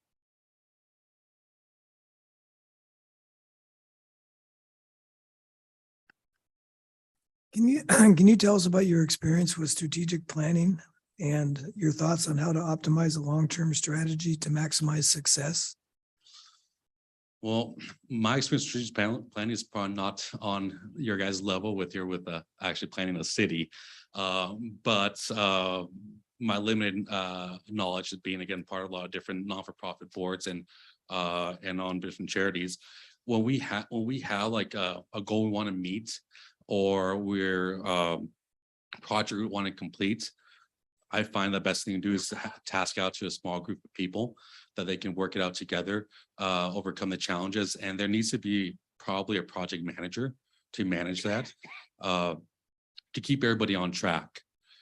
Ultimately, things can only get done when everybody's working in good faith and everybody is working towards the same goal. So you have that, everyone working towards the same goal, a team, a project manager, whether it's the corporate environment, whether it is non-for-profits, or I'm assuming also transitions to city, things can probably get done efficiently. Thank you. Thank you for coming in tonight. I have the next question, and my question is, how would you work to create consensus on various issues? Consensus like amongst my colleagues, or we talk about the voters? Colleagues. Or Okay. you can do both, but Colleagues much colleagues. easier. you can That ask. would be only like 6 or 5 of us, so that's much easier. I would say, well, one thing I've always tried to do, no matter where I'm at and what board I'm on, is develop a really good friendship with my colleagues. I've told many of new whatever charity I'm in, we bring on new board members. I tell them, make friends with your colleagues, because when you're friends, you will look past a lot of things that might upset you if they were a total stranger. Friends can get things done and not be upset at each other at the end of the day. And friends respect the other person's opinion. I have seen individuals be just angry at somebody, but then they will give their own friend a pass on the exact same behavior. So friendship for me is very big. That really helps, again, give everybody the grace they need to be able to work together. Beyond that, conversation, especially if there's a disagreement, understand really why they disagree with on the issue, because ultimately we're all intelligent people. So they're disagreeing because they have an intelligent point, and try to understand that point. Many times if you have two smart people tackling a problem, sometimes the answer is in the middle.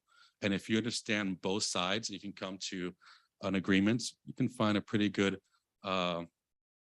solution. And just to touch a little bit extra on the voter, I find that most voters are also their favorite thing is down the middle as well. So generally, when you got two smart people tackling a solution, the average individual is generally down the middle on the subject. Thank you. Okay, this is kind of a long question, so if I need to repeat it, just let me know. Okay. Okay, if a resident approached council with a capital improvement project to improve or build a new piece of public infrastructure, a bridge, a sidewalk, a road, those kinds of things, how would you evaluate whether or not the project was worth implementing? I guess I'll have to look to see if there's any past studies of similar work done. If we don't have any within our city, maybe some cities are comparable, maybe sister cities, to see if that is a good use of our resources. And then just asking my colleagues who have been around longer than I have to see if they've seen such a project done, especially if it's a novel project. If it's something that we can all agree on needs to be done, let's say we have a new bridge somewhere and it's pretty obvious that's something to be built on, there's not much of a challenge there. But if somebody comes up with an idea, like I'm thinking, like, for example, let's say the city of Lake Stevens, how they were debating to do a tunnel underneath Lake Stevens to try to make a freeway to their side, that will probably require more studies, get some projections from different contractors, and seeing whether such things have been done in the past as well, and seeing if that's something viable. And again, most important thing is to make sure that we are not wasting our taxpayers' money. Make sure that it is something that is actually worth putting the time and the resources to. Hello, I'm Melissa. Hello, Melissa. What attributes or skills would you bring to the council that distinguishes you from the other candidates? Well, I don't really know the other candidates besides what we just met out in the lobby. They all seem like great. Not to be conceited, I feel like my best attribute is probably just very patient. And very patient, very understanding. I have been in some board situations where some of my colleagues do get upset pretty easily. And that's because we're all passionate. That's not me. I'm very calm, very patient. And work doesn't get done when people start shouting or fingers start pointing or maybe you guys throw things over the cubicles, or I don't know what y'all do here. You're all upset. Not gonna this reminds me of one of my first some in finances. One of my very first, before I had an office, I had a cubicle similar to this. And I used to tease my colleague. I had this little sticky thing a little sticky ball. And at random times, I would just grab it and fling it against the cubicle. And it would get stuck to the cubicle glass paneling, and he'd be working and he'd scare me. He'd like almost fall off his chair. I'd laugh. I'm so glad he didn't like tell on me or anything because I enjoyed it. I think he did too. But I think that being patient, being understanding, realize we're all on the same team, and the team is the voters of Mill Creek. Thank you. Well, it looks like I get to ask the next question since Okay. we've been around through. Oftentimes, council members have to address controversial issues or make difficult and unpopular decisions. How would you handle this aspect of being a council member? I would say probably handling any tough situation, just be understanding that if we know what we're doing is right, just approach with a lot of compassion, a lot of understanding, and realize sometimes the voters might not be as educated as we are on the matter. Again, we have dedicated the time to research something and come to the decision. And we are probably not going to be able to, in whatever short interaction we are with the voter, educate them. We might just have to take whatever verbal yelling they're going to give to us and just try to constantly make sure that what decisions we make, it's the right decision for the city moving forward. So that's the only way I can think of. It's just being very patient, a lot of grace, and you don't make everyone happy. Sometimes you just got to sit there and just smile and listen.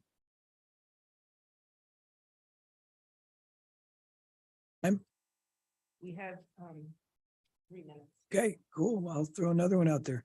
How would you plan to connect with residents to better understand their priorities?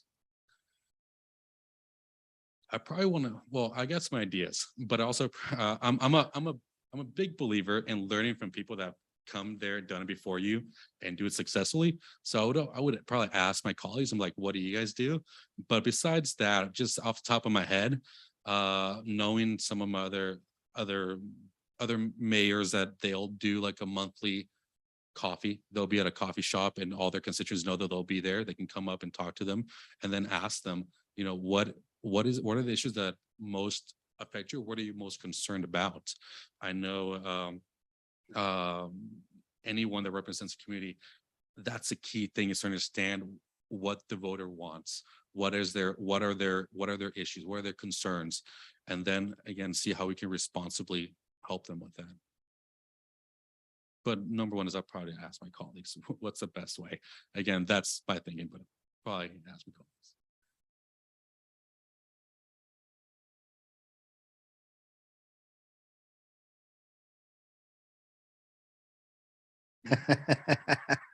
Okay, one last question for you. Okay, I'm ready. City of Mill Creek provides a wide range of services. What do quality services look like to you? And elaborate using our city as a reference. Ooh. That's probably one of the best questions here. Yeah. No, thank you. I mean, the only thing I can think of is the last time I can really think that I used, besides just the everyday services we get, like, you know, though we don't realize we're the city's providing us. I think the last time I can think of is when I got my passport, and everybody here at City Hall was just so kind and friendly. I feel like that everything's a people business. Again, whether it is a corporation, a non-for-profit, or city council, it's all people business. And just treating the voters that come in with respect, kindness, be helpful, not that, I feel like that's quality service. Even if the service that they're seeking, we can improve on, we can at least make it easier for the voter by actively being engaging and trying to walk them through A to B. This is how maybe file for this, or let me get your email. I'll follow up on this matter with you. I feel like that's quality service. So regardless of what the actual service is, it's a people aspect. Good answer.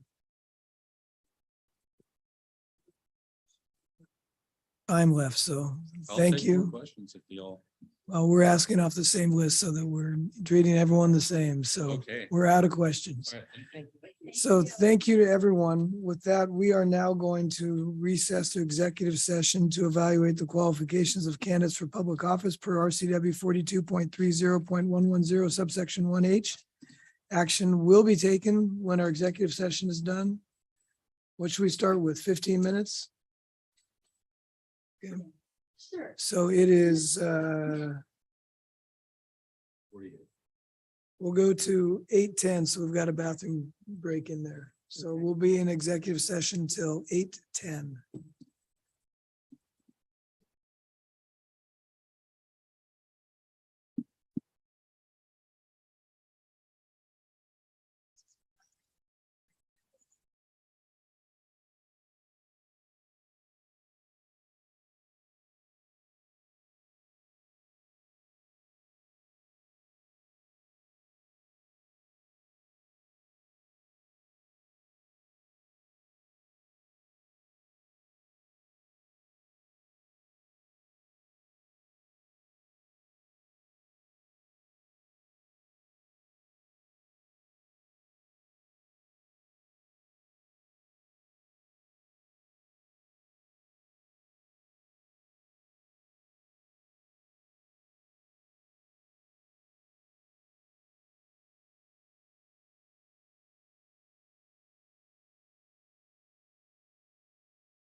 It's just.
Are we ready? Okay, the council has completed its executive session a minute late at 8:11. Reconvene in regular session. City Attorney, was there a point of clarification you want to make on the process tonight for us? Yes, Mayor. So tonight, if you vote and elect a new person to serve the remainder of the term, the process would be for that person to be sworn in tonight so that the attestation form can be signed by the city clerk and then sent to the county so that the new member can begin service next week. Okay, thank you for that clarification. With that, are there any motions to be made this evening? Yes, Mayor, I'd like to nominate Sean Paddock. Is there I forgot to turn off my mic. I already broke the rule. Is there a second to that motion? Second.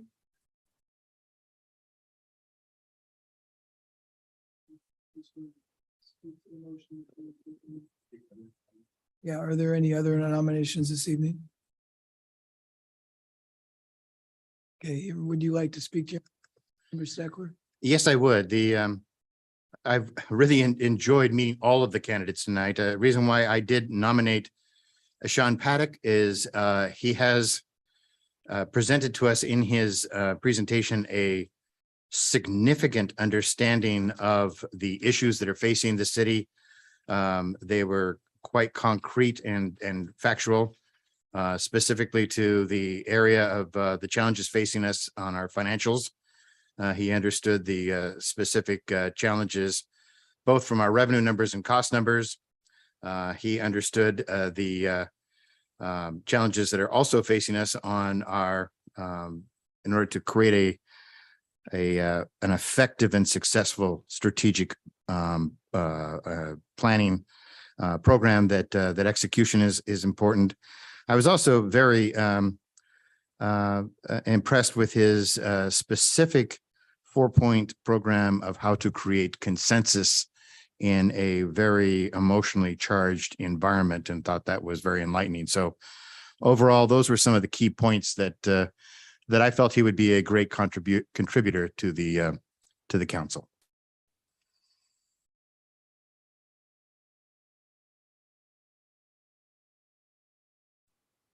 I'm learning the new light system. Mayor Pro Tem. Thank you, Mayor. Tonight we had some outstanding applicants, and it makes it so hard to make a decision when you have so many people that care so much about their community. And I think I speak for myself, but others as well, that we want to encourage you to stay involved, get involved in some of our committees, and volunteer and learn more about the city and how things run. And so I just want to make sure you don't walk out tonight and not come back and engage. And that said, out of all our candidates tonight, I know Sean has been in this position before of applying for an appointment, and did go back and make sure that he got involved in the community and has been involved in our boards. And you've been to every single meeting, I think, but one, for over a year. And you've really showed dedication to our community. And I know Councilmember Steckler listed plenty of your answers tonight that were outstanding, but I think your dedication to the community and your involvement really came through, that you understood what the council has been dealing with and what we're facing, because you have been here in all our meetings for over a year now. So I'm very excited to join Councilmember Steckler in this motion. Okay, I was like, do I hit it back? Yes. I just want to say thank you to each and every one of you for applying. This is exciting, but it's also a hard night to say no. Keep in mind that 3 people up here were in the same position you were. at one point. And Councilmember Duque applied as well, but you got elected eventually. Like Mayor Pro Tem said, get involved. Well, no, I got involved because I applied for the planning commission 3 times and was rejected, so I ran for city council. So get involved. I mean, you all bring something different to the city and your input would be invaluable. So, unfortunately, we have to choose one. I wish there were more, but there may be more openings in the next couple of years on the council, depending on what happens up here. So stay involved, but excited for each one of you, what you have to bring, and excited to possibly be working with Sean for all the reasons that were stated. So anyone else like to speak to the motion? Melissa, I'm sorry, I can't tell when the lights are on. It's my first time. Okay, Melissa and then Vince. That was exactly what I was going to share. I came up for 3 appointments as they've been over the years. And I mean, after my first one, I really didn't have I just knew I wanted to do something for my city. That was my driving factor. And it was from there that I started getting involved in Parks and Recreation because I have small children, the Parks and Recreation Board. And I just really encourage you to continue, because it's really important to have your voices. It's very important. I also wanted to just flag that we all took incredible notes about all the things that were important for each of you. And we've made an internal kind of, commitment that this is something that we're going to discuss openly about what we've heard. So it's not something that just kind of fades away. So I wanted to make sure that is flagged for you. In terms of my support for Sean Paddock, I know of his great work with the Planning Commission and his dedication for the city. And so because he has that experience where he has participated before in this and he's applied for appointment before, and his incredible responses, for me, it was very clear that would be a good plug and play fit for us. Councilmember Cavallari. Thank you, Mayor. Thank you, applicants. Thanks all of you for participating in this process. That this city only runs because of all of you and everybody's participation. And just to kind of really dovetail on Councilmember Duque's comments, all of you have unique qualities that you bring to the table.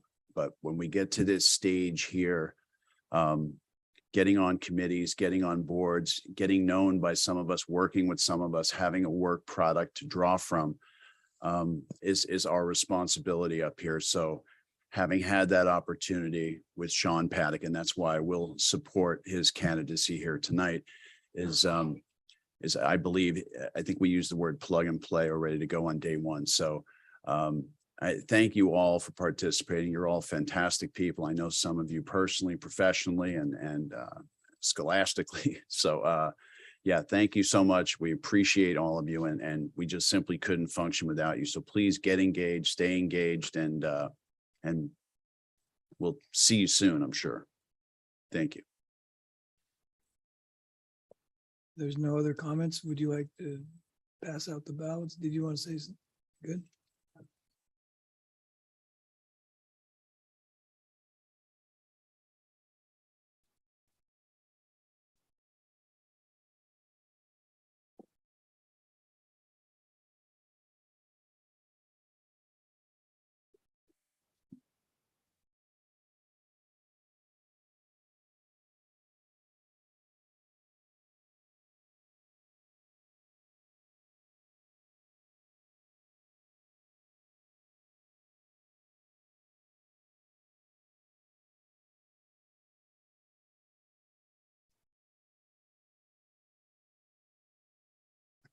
While we're voting, I also just mentioned to the other candidates that please check our website. There are openings on specific boards right now that are readily available, and we're looking for people to join those boards. So please, you're the kinds of people we would love to have on working with us on a number of our planning boards.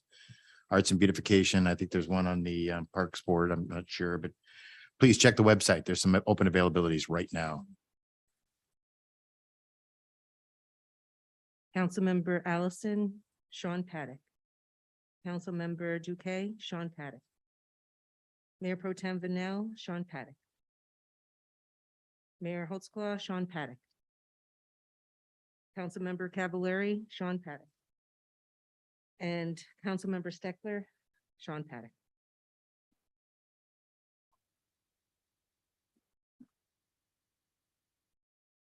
Councilmember Paddock, would you like to step forward and be sworn in?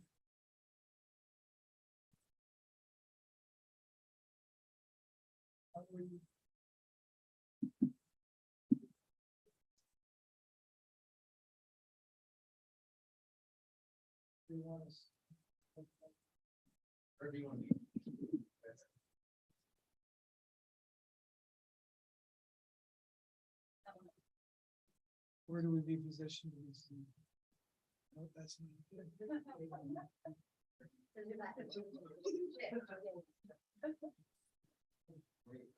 All new equipment in here, that's why. Right there? Okay, I state your name. Having been duly appointed to the office of council member of the city of Mill Creek, Washington, do solemnly swear that I will faithfully, impartially, and to the best of my ability perform the duties of my office as prescribed by law, and that I will support and maintain the laws and ordinances of the city of Mill Creek and the laws and constitution of the state of Washington and the United States of America.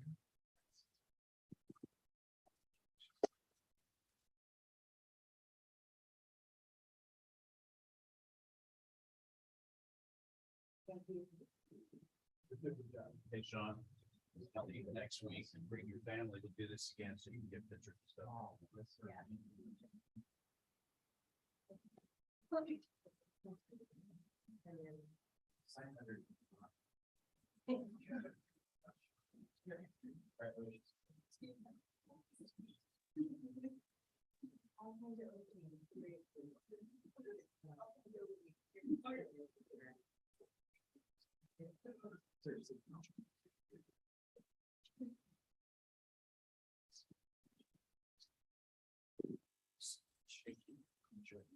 Oh, pleasure. I love those questions.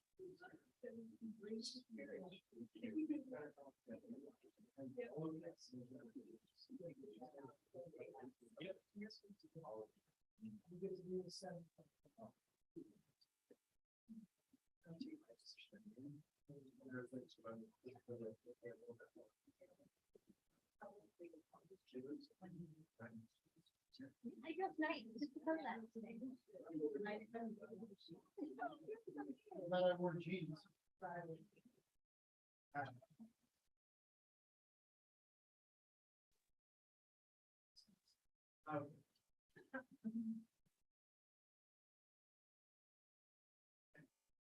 Yay. There. Thank you. Oh, it's a pleasure. Thank you. Sean, yes, congratulations. I was on the panel. Now he'll be in position on the panel. That is a fantastic way to know what's going on. Okay, well, your invitation, is that up already or? Well,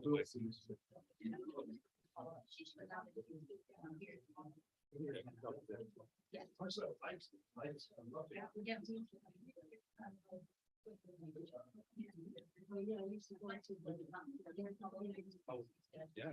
I'll look to apply. Council members, we do have a meeting to attend to.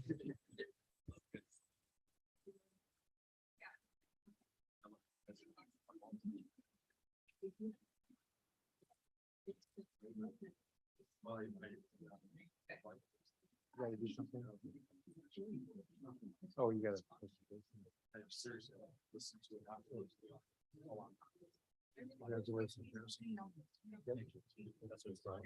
Okay, while they're socializing a bit, can we have a motion to extend, since there's four of us, can we have a motion to extend the regular meeting till 9:30? Motion to extend. Second. All those in favor of extending the regular meeting to 9:30, please say aye. Aye. Any opposed? The motion passes 4-0. Uh, 4-0. They have, council members Duquesne and Allison abstained. Okay. Ms. Brock, old business. Yes. The first use so- of some ARPA money. Yes, we're back to ARPA. So the World Health Organization classified COVID-19 as a worldwide pandemic on March 11th of 2020. And September 11th will mark 2.5 years of masks, social distancing, safety practices, and endless variants. So the city's been working to rebuild and retain its workforce as the COVID pandemic resulted in a loss of many of its staff. Both the city and the community it serves benefit from a stable tenured workforce, and retaining staff has been a top priority for Mill Creek. Our city's employees are vital to the success of providing and maintaining city services, but many positions are difficult to recruit, hire, and retain in the current employment market. Mill Creek, like many cities and employers across the region, find itself in competition for a limited pool of candidates. Several local jurisdictions have recognized their staff by using ARPA funds to provide retention incentives or premium pay, which is allowable ARPA expenses under the federal guidelines. The city of Mill Creek has a dedicated workforce with many employees that have worked diligently throughout the entirety of the pandemic. Long hours and short staffing has taken a toll on morale and contributed to employee burnout. This proposal is intended to recognize the hard work of our city staff and to assist in retaining employees during a very competitive municipal employment market. So the proposed retention incentive would be provided to all employees assigned regular duties on September 11th for their ongoing work up to a maximum total of 10% of their base pay, depending on the number of months the employee worked between March 11th, 2020 and September 11th of 2022. So this is a 30-month period. So we're looking at roughly 0.3% for every month, or roughly 2% of a retention incentive for a 6-month period, for a total of 10% if you've worked here for the total 2.5 years. The incentive period lasts the full 2.5 years that COVID has been classified as a worldwide pandemic. The average payout comes at 6.4% across the city, with the cost of providing the retention incentives to all eligible staff hitting at roughly $300,000. So we are right under that at this point in time. The source of the funding will come from ARPA, and it'll roughly be 5% of our allocation. We do feel that recognizing the exceptional work of staff and the value of retaining them allows for continued continued employee development and stable service delivery. The ordinance here for council's consideration approves the disbursement of a one-time retention incentive for up to a maximum of 10% of an employee's base pay, depending on the numbers of months that the employee has worked between March 11th of 2020 and September 11th of 2022. So the council's approval of the attached ordinance will authorize the city manager to sign the retention incentive MOUs with the AFSCME and Guild unions, and then it will authorize payment of the retention incentives to all eligible staff. I can take questions now, if anyone has them. Any questions?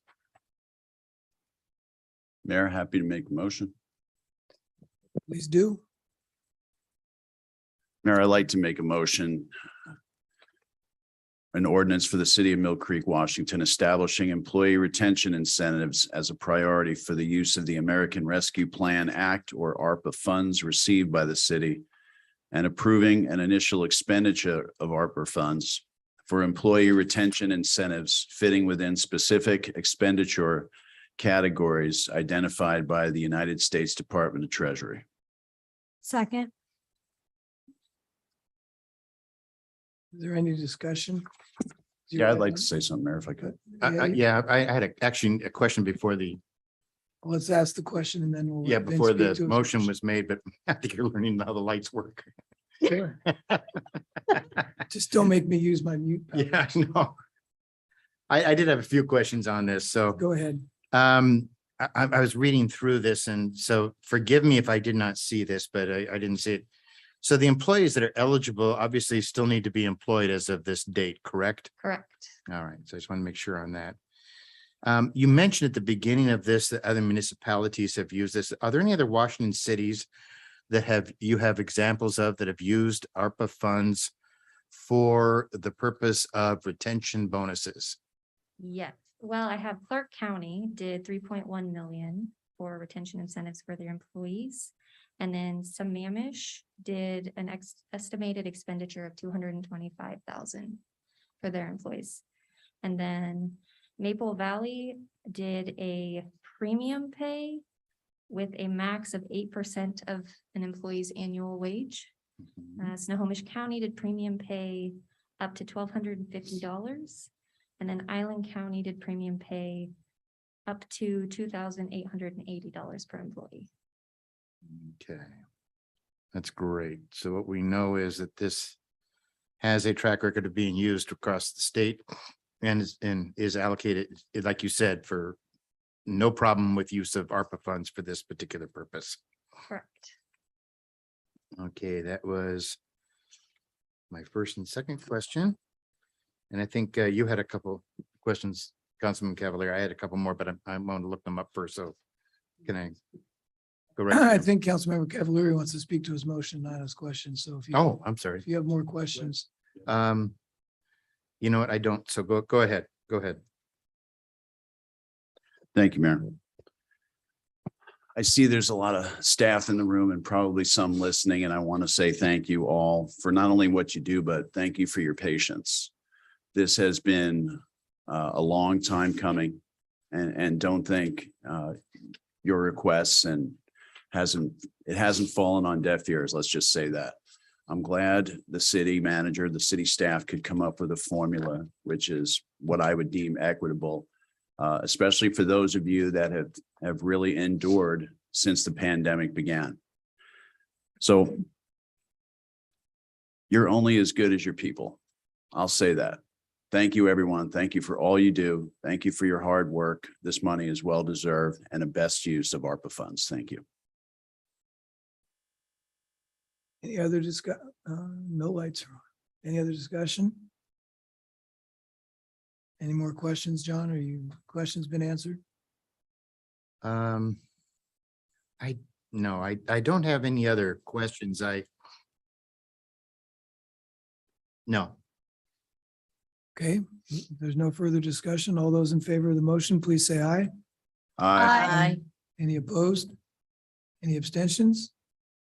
The ordinance is approved 6-0. Thank you for pulling that together, Laurel. Appreciate it.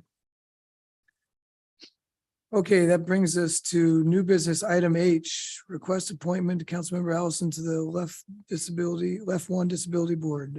This is down as John's request. Yes, when former council member Bond was here, he was the other member of the Left Disability Board.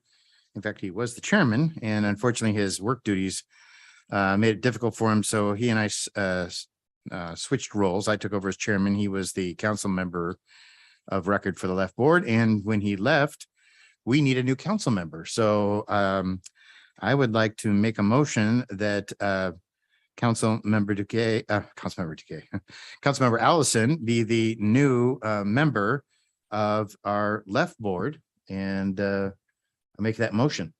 Second. City attorney, is the council approve the Left Board, or does the mayor appoint the representative? It's a committee like all the others. Typically, you would have the mayor nominate and the council approve the appointment. But Well, how about we do this? How about I nominate Connie to fill the position on the Left Board? Do we need a council motion to then approve that nomination? yeah, if Councilmember Steckler would be kind enough just to restate the motion. in that way?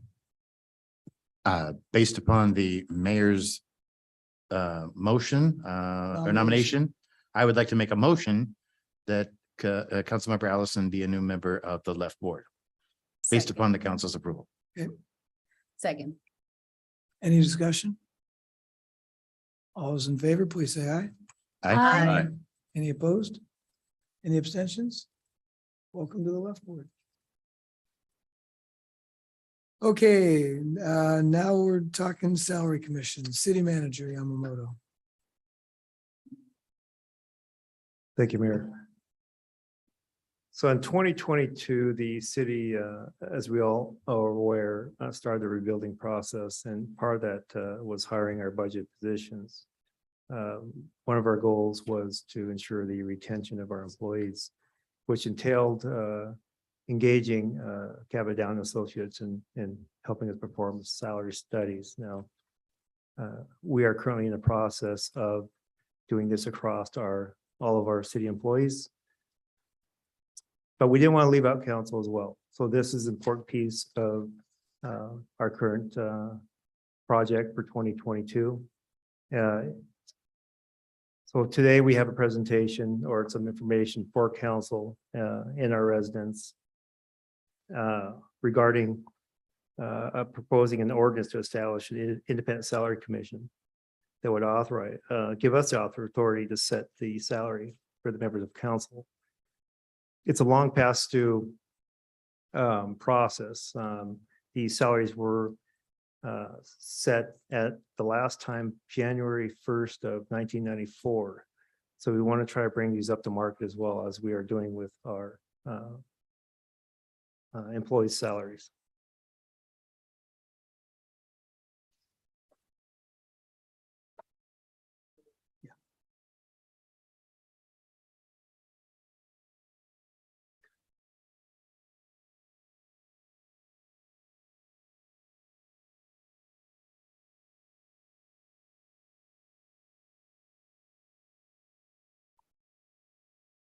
So there are various municipal codes here that establish what the salaries were per month back then. Currently, the city council members' salaries currently are paid at $500 per month. The mayor's salary is $700. These salaries have not changed, as I mentioned, since 1994.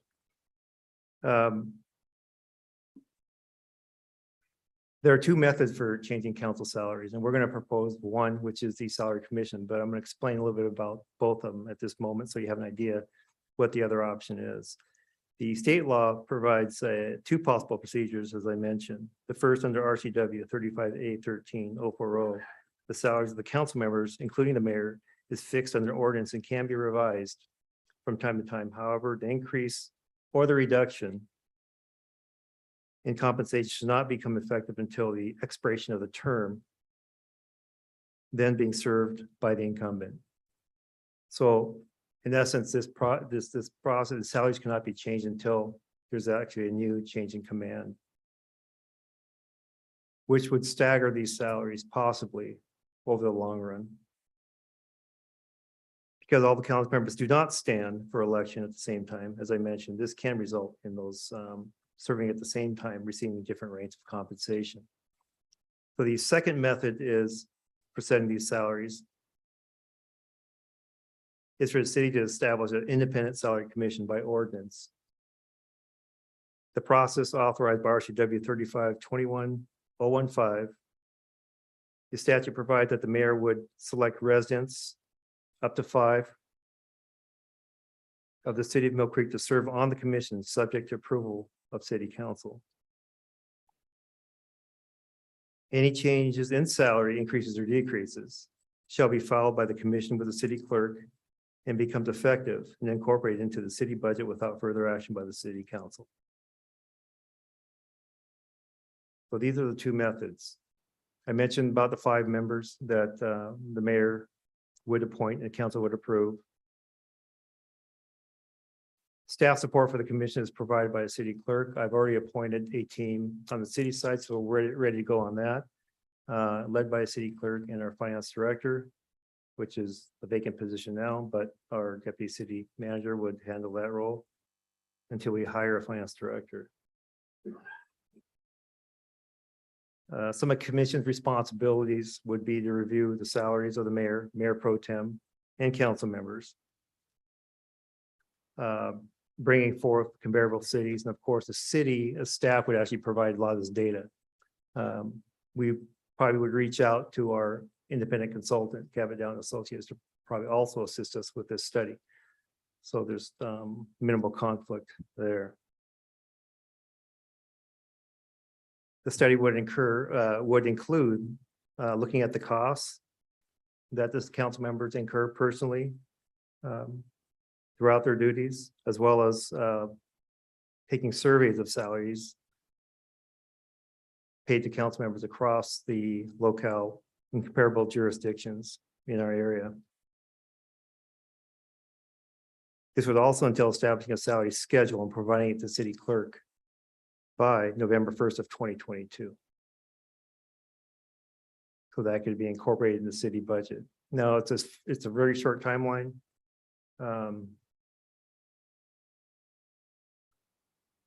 Right of referendum, I should mention these as well. The citizens can change the commission's salary changes by referendum.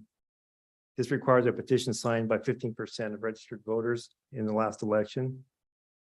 It must be submitted within 30 days of the commission's filing of the salary schedule to the city clerk.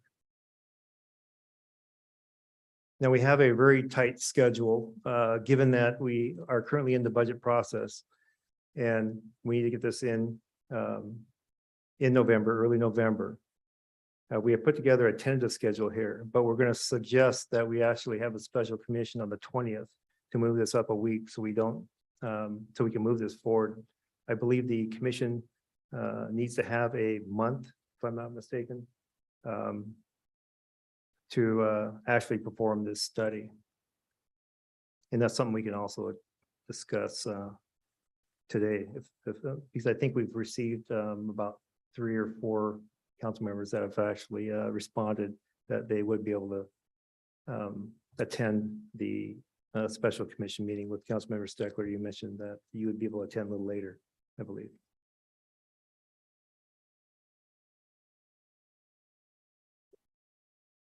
With that, I'll take any questions. Councilmember Cavallari. Excuse me. Thank you, Mayor. This is always what they call the city council hot potato. Council gets paid $500 a month. The mayor and mayor pro tem gets $700, give or take. And by the time an election cycle or season is about to roll around, nobody wants to touch it because they don't want to be viewed as greedy or money hungry. And that's just simply inaccurate. The method we have for payment for council members is outdated by a large margin. I attempted to introduce this in February, well, it was March of 2020, right before COVID. But in conjunction with COVID and everything shutting down, I thought it would be in poor taste to bring this forward. So here we are a couple of years later, discussing it again. Many of our cities around us, including Bothell, Edmonds, have all put these commissions in place to create some sort of fair process to reimburse or at least adequately fund some of the council members' expenses. Now, we use words like inclusion and equity to death nowadays, but how are we ever going to be inclusive on the dais if we don't have a means for a single mom, a single dad, a minimum wage working family, an opportunity to run for office, win, and be able to pay their bills, pay for daycare, and fund those sorts of things, their fuel costs, their internet costs to be on the council, et cetera. So there's money attached to this, and what's unequal at this point is what this council and this mayor pro tem have been making, but that is why the process exists. So I fully support this. I think it's high time we have this conversation, and what it will do, I guarantee, is draw more candidates to apply for office, whether it be through the election process or the appointment process, but more people will have an interest if they don't have to go out of pocket. And I know many times I've had to forego overtime in lieu of committee assignments. And I really don't think we want people to have that thought of that's how it is up here, that you have to go out of pocket to serve on a council, to serve your community. So I fully support this. I think it's a great idea, and I hope the rest of the council does as well. Thank you. Other questions or comments? Councilmember Al? Oh, I just wanted to mention that Mayor Pro Tem in the current arrangement makes the same as all the other council members. So just wanted to set that record straight. And that's one of the things I think is proposed to be looked at in the proposed ordinance.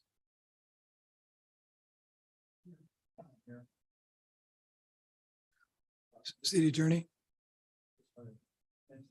Is your mic on? That's better. One housekeeping matter is we provided you a desk packet with a slight revision to the proposed ordinance. There were two places in the proposed ordinance under section 2.09060 B and C that added the words "and benefits." And that was in a discussion draft that had been dropped by the staff. And so those phrases have been deleted. And that is what is on your desk packet, is the version that has those two words deleted. Yeah, I'll just chime in briefly. Councilmember Cavalier, you said it very well. This, in my mind, isn't about who's sitting here now. It's about who might or could be sitting here in the future. I mean, when I ran in 2013, frankly, I didn't even know that it was a paid position. My boys at the time were 12 and 11.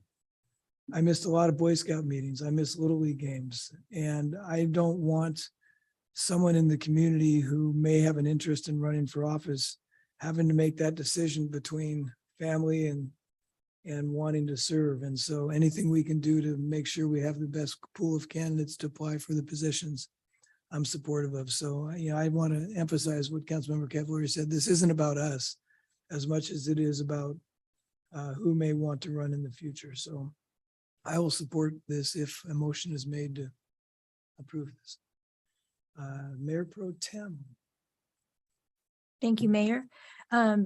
I also am supportive of this ordinance this evening for all the reasons why Council Cavalieri has mentioned. Also, it's time that we are a more equitable council compared to our peers. If we are going to be bringing in the future people who are qualified to be on council, we need to be equitable in our pay structure, comparable with other councils. I also, one thing I like about doing it this way by establishing a committee is that it's not that we are up here deciding what council members should make. It's that members of our community are going to form a committee. They are going to look at all the information. They are going to decide what they think is fair pay for our council. And, it hasn't been changed since 1994, which, showing my age, was a year after I graduated from high school. So that's a while. So I'm really excited to have members of our community look at the work we do, because we do hours upon hours of work, and decide what they think is the salary that we should be making. And in my opinion, this will help us to attract strong candidates in our future so that we can continue to have a strong, thriving council. And that speaks to just the stability of our entire city if we have a strong, thriving council. Thank you. Any other comments or questions? If not, is there a motion? Mayor, I'll make a motion. So I don't have the paper copy. Is it? You don't need to worry about an ordinance number. Well, I move to adopt an ordinance of the city of Mill Creek, Washington, establishing an independent salary commission for the city and adding a new chapter to the Mill Creek Municipal Code. Second. Is there any further discussion? Hearing none, all those in favor of the motion, please say aye. Aye. Any opposed? Any abstentions? The ordinance is approved 6-0.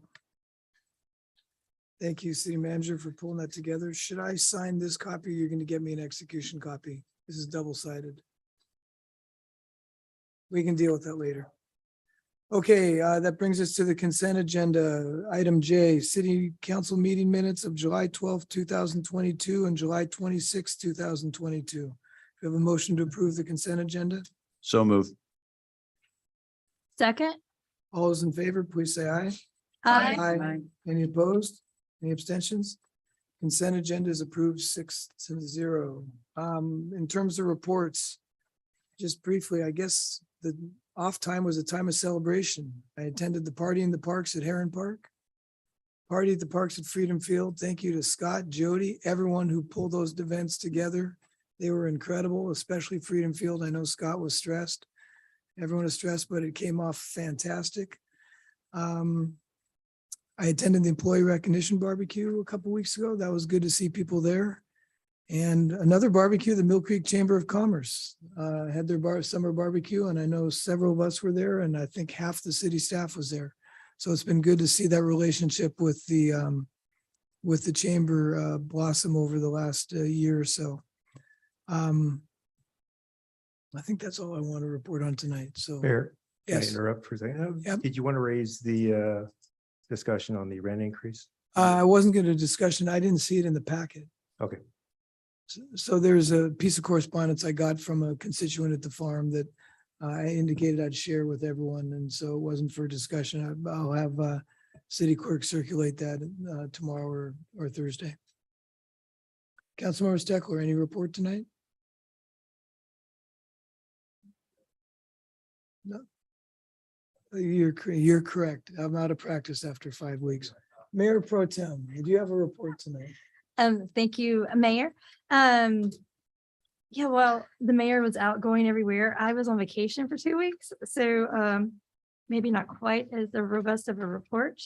But thank you to everyone that did participate in the party in the parks and make that a success. National Night Out as well. And then the other party in the parks too. So thank you for all the hard work. They've been so great. So many people have been going, been so many great things said about them. They really bring the community together. And I know it takes a lot of work and really appreciate all that every one of you have done. Couple things that have done in the past week. The mayor was not here, so I was able to go out and cut the ribbon to launch the Hispanic Heritage Parade with Cora this past weekend. So that was so much fun. It was an honor to be able to do so and for us to honor their contributions to our community. And I also want to say that I was so impressed with our Public Works Department and our Police Department because it was cleaned up so fast. The end of the parade happened. There were some great fun horses that Cora loved. And then before I could start to move on, Public Works was already coming behind the back of that parade, cleaning up and getting the road open. So before I even got all the way back down to Starbucks, they had most of the road back open. So it was minimal impact to our businesses. So kudos to everyone who worked hard to make that happen. I'm sure our business owners really appreciate it. Also, I've had some members on some meetings for the health board. And just to let you know, I'm sure I'm going to have some new things to report coming up because we are going to have some executive sessions for the executive board that I'm on every week from here on out to the end of the year as we work to try to transition the health board underneath the county. So I will make sure I provide you all updates as that happens. And also the Puget Sound Regional Council had the Growth Management Policy Board. And I went to that meeting, and I think something of interest for us is that they are working on getting together some training for council members to help them with understanding how, as we plan towards 2050.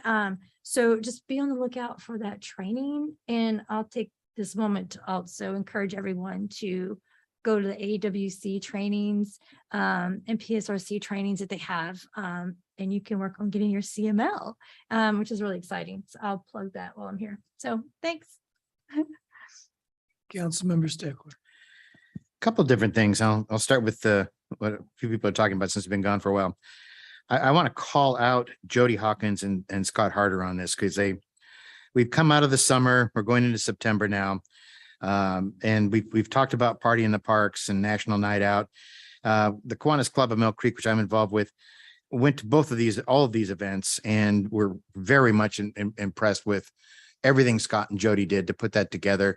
What's most important is we got our community back out together, thanks to all of your efforts. And I really want to thank you both because I'm starting to see Mill Creek becoming Mill Creek again because of those efforts. And I also want to call out Barb Heidel, who at the beginning of this meeting got up and got on a microphone and gave credit to Jody and Scott. But if any of you were there at National Night Out, you might have seen Barb Heidel working her little Barb Heidel off as she was teaching people how to dance. She was teaching stories to kids. She was doing a number of different tasks to make National Night Out. And she is the gold standard of what a Mill Creek volunteer looks like. And Barb, we are so lucky to have you. That's just one example of many of the things that you do. You were just a wonderful sight to see. So I wanted to call you out, as long as I'm going to call out Jody and Scott.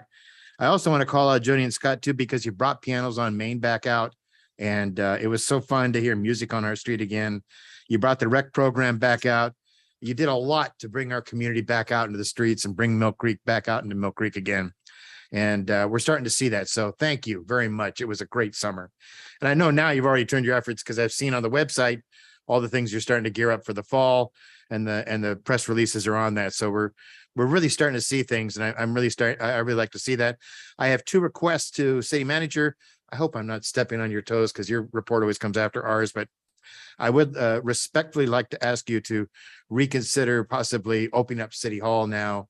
I know we're still closed down with the COVID restrictions, but I'd really like to see us symbolically open up City Hall again. It is a building owned by the city and the citizens. And I think it's the last building I know that is closed down for COVID. So I would ask that you would consider opening up the city again.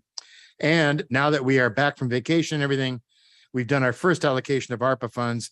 I'm going to make my request again because I've been doing what Mayor Pro Tem suggested, listening to a whole bunch of training tapes on ARPA fund allocations and what other cities are doing with ARPA funds. I really think I would like to ask that we put together an ARPA funds committee to look at how we can allocate our funds, representatives from the city, representatives from the council, those individuals who are actively interested in what we do with ARPA.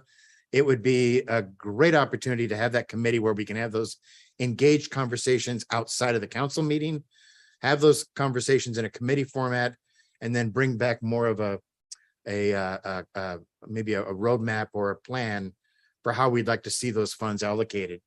I am very much interested in what we do with ARPA funds. And so I'd like to be a part of that committee. I'm sure there are other members too. And I'm sure there's members of the city that would like to be part of the city staff that would like to be part of that. But I really think that's a strong way to make sure we kind of get going on getting our ARPA funds allocations. We've done our first one tonight. Let's see if we can't do some other ones real soon. And that's all I have. Councilmember Cavallari. Thank you, Mayor. Well, I'll jump on the Scott and Jody train as well. Good job all around. Barb, you hit your wagon to that train as well because I don't know if it's tip off or whatever you did. You dropped the ball for the first combative pickleball event in Mill Creek history. So that was kind of fun at National Night Out. Thank you for that. Welcome. Congratulations, Councilmember Sean Paddock, on your appointment today. Very excited for you, what you bring to the table.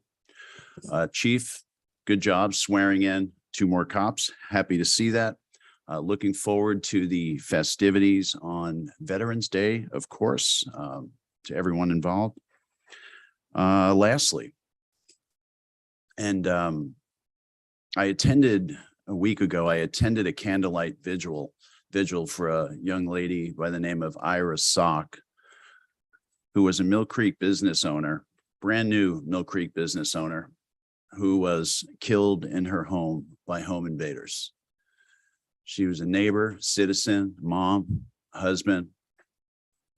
And it was a touching moment for me, how much of the community showed up. There's probably about 40 or 50 people out there to recognize and really try to make sense of something that doesn't have any sense to make. And so I noticed that two of our council applicants, one of their bullets tonight when they were talking was making a bolder stance with public safety. And I echo those sentiments as well, because this nonsense is not coming to our city. It's in our city, and it's taken another victim, another vibrant life from us, another bright light that should be shining for many years is snuffed out. And lest we take our eye off the ball up here, it'd be our fault. Thank you, everyone. Thanks. Councilmember Allison, any report? Yes, well, I don't need to repeat anything that everybody else has said, but I want to give a shout out to Joe for getting our equipment updated in here. Huge improvement. And Martin, hopefully you'll be able to speak to maybe some policy changes that are in the coming weeks. You know, we have plexiglass, maybe it's not necessary anymore, opening the city hall back up, maybe letting the mask mandates go, getting with the national program, I guess. I think next time we need to move the city manager reports up ahead of the council reports. We could save some time. Councilmember Duque. I'm just gonna point to Scott and say, great job. I mean, he already knows how much I appreciate him. I was devastated that I couldn't attend the biggest party of the year at Freedom Field. And I will never, ever make it up. I'm sorry. It's fantastic. But what I wanted to say is, as everyone's been talking about, thank yous. And obviously Barbara's so fantastic. It was really great seeing the Parks and Recreation Board and the Youth Advisory Board as always, with all the work that they do. But I want to, because I can't remember where it was said earlier tonight. I know we heard it from someone, I think, that was interviewing, and I'm sorry that I didn't write that name specifically, but it was something about, it might have been Sean who mentioned having city council have like a booth at these events, and being, it was Sean, now I'm envisioning his face. But that's exactly what I was hoping for Parks and Recreation when I was the chair, that we would be able to have more of a presence so we could answer those kind of questions. And I just love that the current Parks and Recreation Board have really stepped up and been able to do that. And it reminds me of how important it is to put a face to those boards, so people who have questions can be able to ask them, or just, you know, having more people being able to interact in here. So I wanted to do a special shout out to that wonderful boarding commission, and not because I have any favoritism towards them. I believe the suggestion was from Mayor's dunk tank, not drunk tank, dunk tank. Sorry, Mayor. I was just thinking about you too much. It was a dunk tank. Sorry, Mayor, dunk tank. Let's move on to the city manager's reports, please. Thank you, Mayor. Again, I wanted to just another shout out to Joe. Thank you for the excellent retrofit. It's we're still working out the kinks, and I think we've done a pretty good job so far. And as the weeks go on, we'll improve any visuals and sound issues or anything that we incur. Salary studies. So the city is currently in the process of working on salary studies, and we're continuing to move forward. We finished our non-represented, and now we are currently working on engaging our consultant, Cabot Down Associates, to work on an internal privilege study that may merit adjustments to those represented employees to achieve those retention and recruitment goals that we have. Without taking any questions. Next is staffing update. A lot of changes going on. I'll start with the chief of police recruitment. We hired Columbia Limited. Position got posted, I believe, Can't remember when it was posted exactly. It will be closed on October 3rd. So it's going to be open, I think, a little over a month. So we posted it just before the beginning of September. The timeline on that is there will be a finalist review interview process on October 28th. So I imagine we'll probably make a decision early November on that one. And that search is being done by Drew Gorgay, who did our city manager search a couple Correct. searches ago. Yes. Do I have any questions on that? Councilmember Duque. I pressed the wrong button. I pressed the microphone before the other one. Since I've not been part of this process before, what is city council's responsibility, part of it? And then also in the beginning, we had the guild president, we shared, wanting to be involved. So I was just curious about what does that look like? Yeah, the guild had a request. I'll have to reach out to a recruiter to determine, the process and what extent that, how we can provide that as part of the process. How council's involved as well, I'm not exactly sure. But I can answer those questions in an email follow-up. The short answer is it's not our hire, it's Martin's hire. Yeah, that's true. Yeah, and I wanted to, that's why exactly, because I think there's a lot of that maybe miscommunication or about what, we can do or we can't do. Can we be a part of it? Are we an advisory the way we had other people or hands off? That's all. Yeah, I think there were some prior discussions on the side about having council weigh in on some part of the process, but I'll have to reach out to Andrew Gorey to nail that down. So Yeah, historically, the last couple of searches, all I remember our involvement was when the city manager narrowed the field down to 2 or 3 finalists. There was a public reception for the community at which the council members attended. But we were not part of the interview process but we got to meet the candidates, and so we knew who the city manager was selecting from. Councilmember Cavallari. Thanks, Mayor. And to digress a little bit, I completely forgot to congratulate Laurel Brock on her new position as deputy city manager. Give her a hand. Now we got to get to work filling your financial spot. Congrats. next is the finance director. So that position is now vacant, as you're all aware. It's been posted. It closes. We're holding it over for about 2 weeks, and it'll close, I believe, next Wednesday or Thursday. We're going to take a very prudent approach to hiring that position. So you'll hear more in the coming weeks, kind of if we have any good applicants. The job market's still pretty competitive, but the salary study that you did approve is making a huge difference in the number of applicants that we're receiving across a lot of our positions are non-represented as of now. Planning manager, we currently have a handful of applicants or candidates actually that have been interviewed, and we're currently going through that process of choosing who we believe might be the best fit for the city. The public works position, Matthew Combs, as you know, is still on payroll. I want to make sure that it's clear that although we do have that position posted, I want to give the implication that that position is vacant.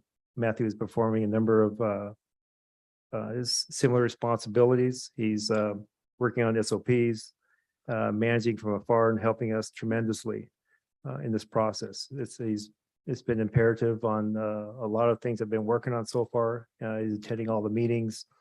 Mayor Pro Tem mentioned that he was that the parade got cleared up. That was because of Matthew. He's continuing to retain many of the responsibilities that he had. And the project engineer is a representative position in public works that is still vacant, and we're still the jobs posted out there. So we're still accepting application for that position as well. And with that, I'll take any questions on staffing. I had one on the public works supervisor. Have you had any candidates at all? Has that been open very long? I know we approved the higher salary back in July, and I know there was pretty good confidence that now we could be competitive. That is correct. We've had a few candidates or applicants. We're trying to find ways now to either reevaluate the job specs, look to see how those are listed, possibly reposting in different areas, reaching out to contacts on any potential applicants, even discussions on possibly hiring out a consultant to help us with the process. So we're trying to think of ways. We haven't done anything yet. Just Okay, we exploring haven't them. found the right person yet. Yeah. Okay, right candidates yet. Yeah. Okay.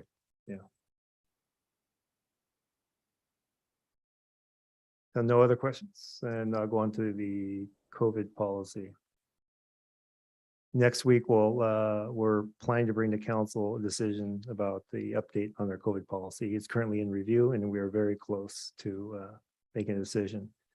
So yeah, next week we'll have something for you. And subsequent to that will be a discussion on plexiglass. So we will bring that up as well. We'll take it one step at a time, but we haven't forgotten council's concerns. Thank you.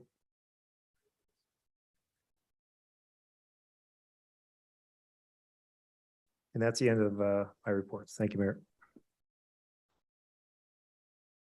And now I'll pass it, our acting chief. Thanks. Thank you, City Manager. Mayor Pro Tem Council, I'm back with you again tonight to discuss staffing for the police department. We have had a bit of a struggle over the last year. The City of Mill Creek Police Department maintains a staff of 28 individuals, full-time employees here. 5 of those are non-sworn positions and 23 are sworn positions. We have had several vacancies this year. They were actually started in the middle of last year and kind of continued through this year. But we have hired 7 new officers with the police department this year. Officers Whitney, Smith, Stoker, Peterson, Ojeda, Kleiner, and Roy have all joined us. 4 of those were laterals. One has had to go back to the academy. He came from Texas, which is a little bit of a different law enforcement atmosphere than Washington. So we sent him back to the academy to basically just to brush him up. He's from Texas and that was kind of a struggle for him. So he's headed back down to the academy. He's getting some training down there and he'll be joining us again when he graduates. But we are really starting to head back into a healthy department. We currently only have 3 vacancies for the commission side of the house and 1 vacancy for the non-sworn side of the house. We have 1 left to hire in the records department. We have had oral boards for that position, and we're hoping to make that last and final appointment to the records department maybe by the end of this month, hopefully by the end of this month.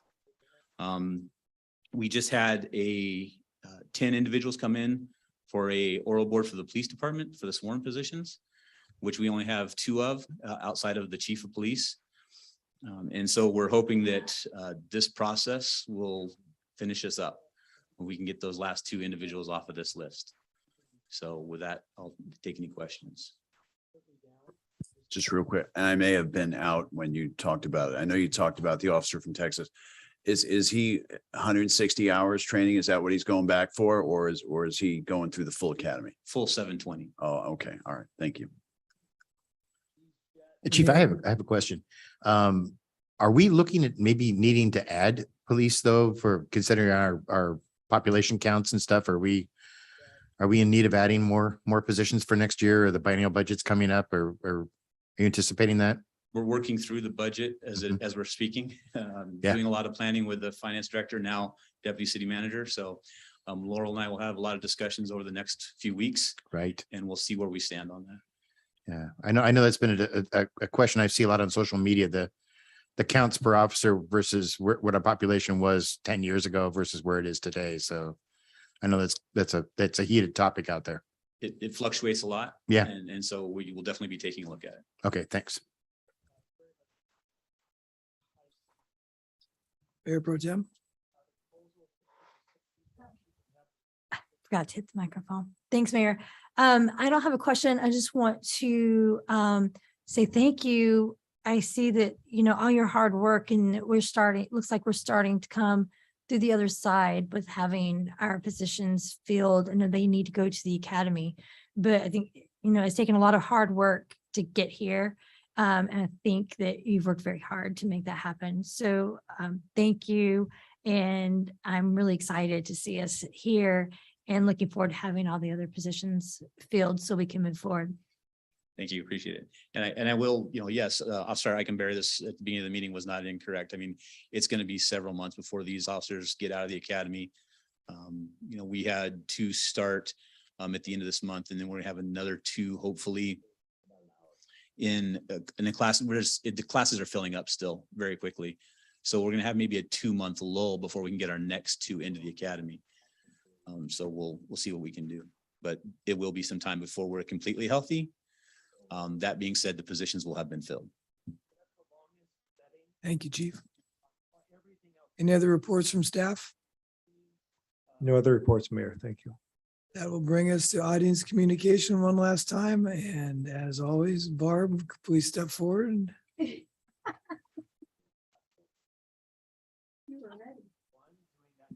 Barb Heidel, 1401 144th Place, Southeast Mill Creek. I want to add my congratulations as a citizen and resident of Mill Creek to Sean Paddock for being nominated and appointed to position number 7 on the city council. I wish him well and success.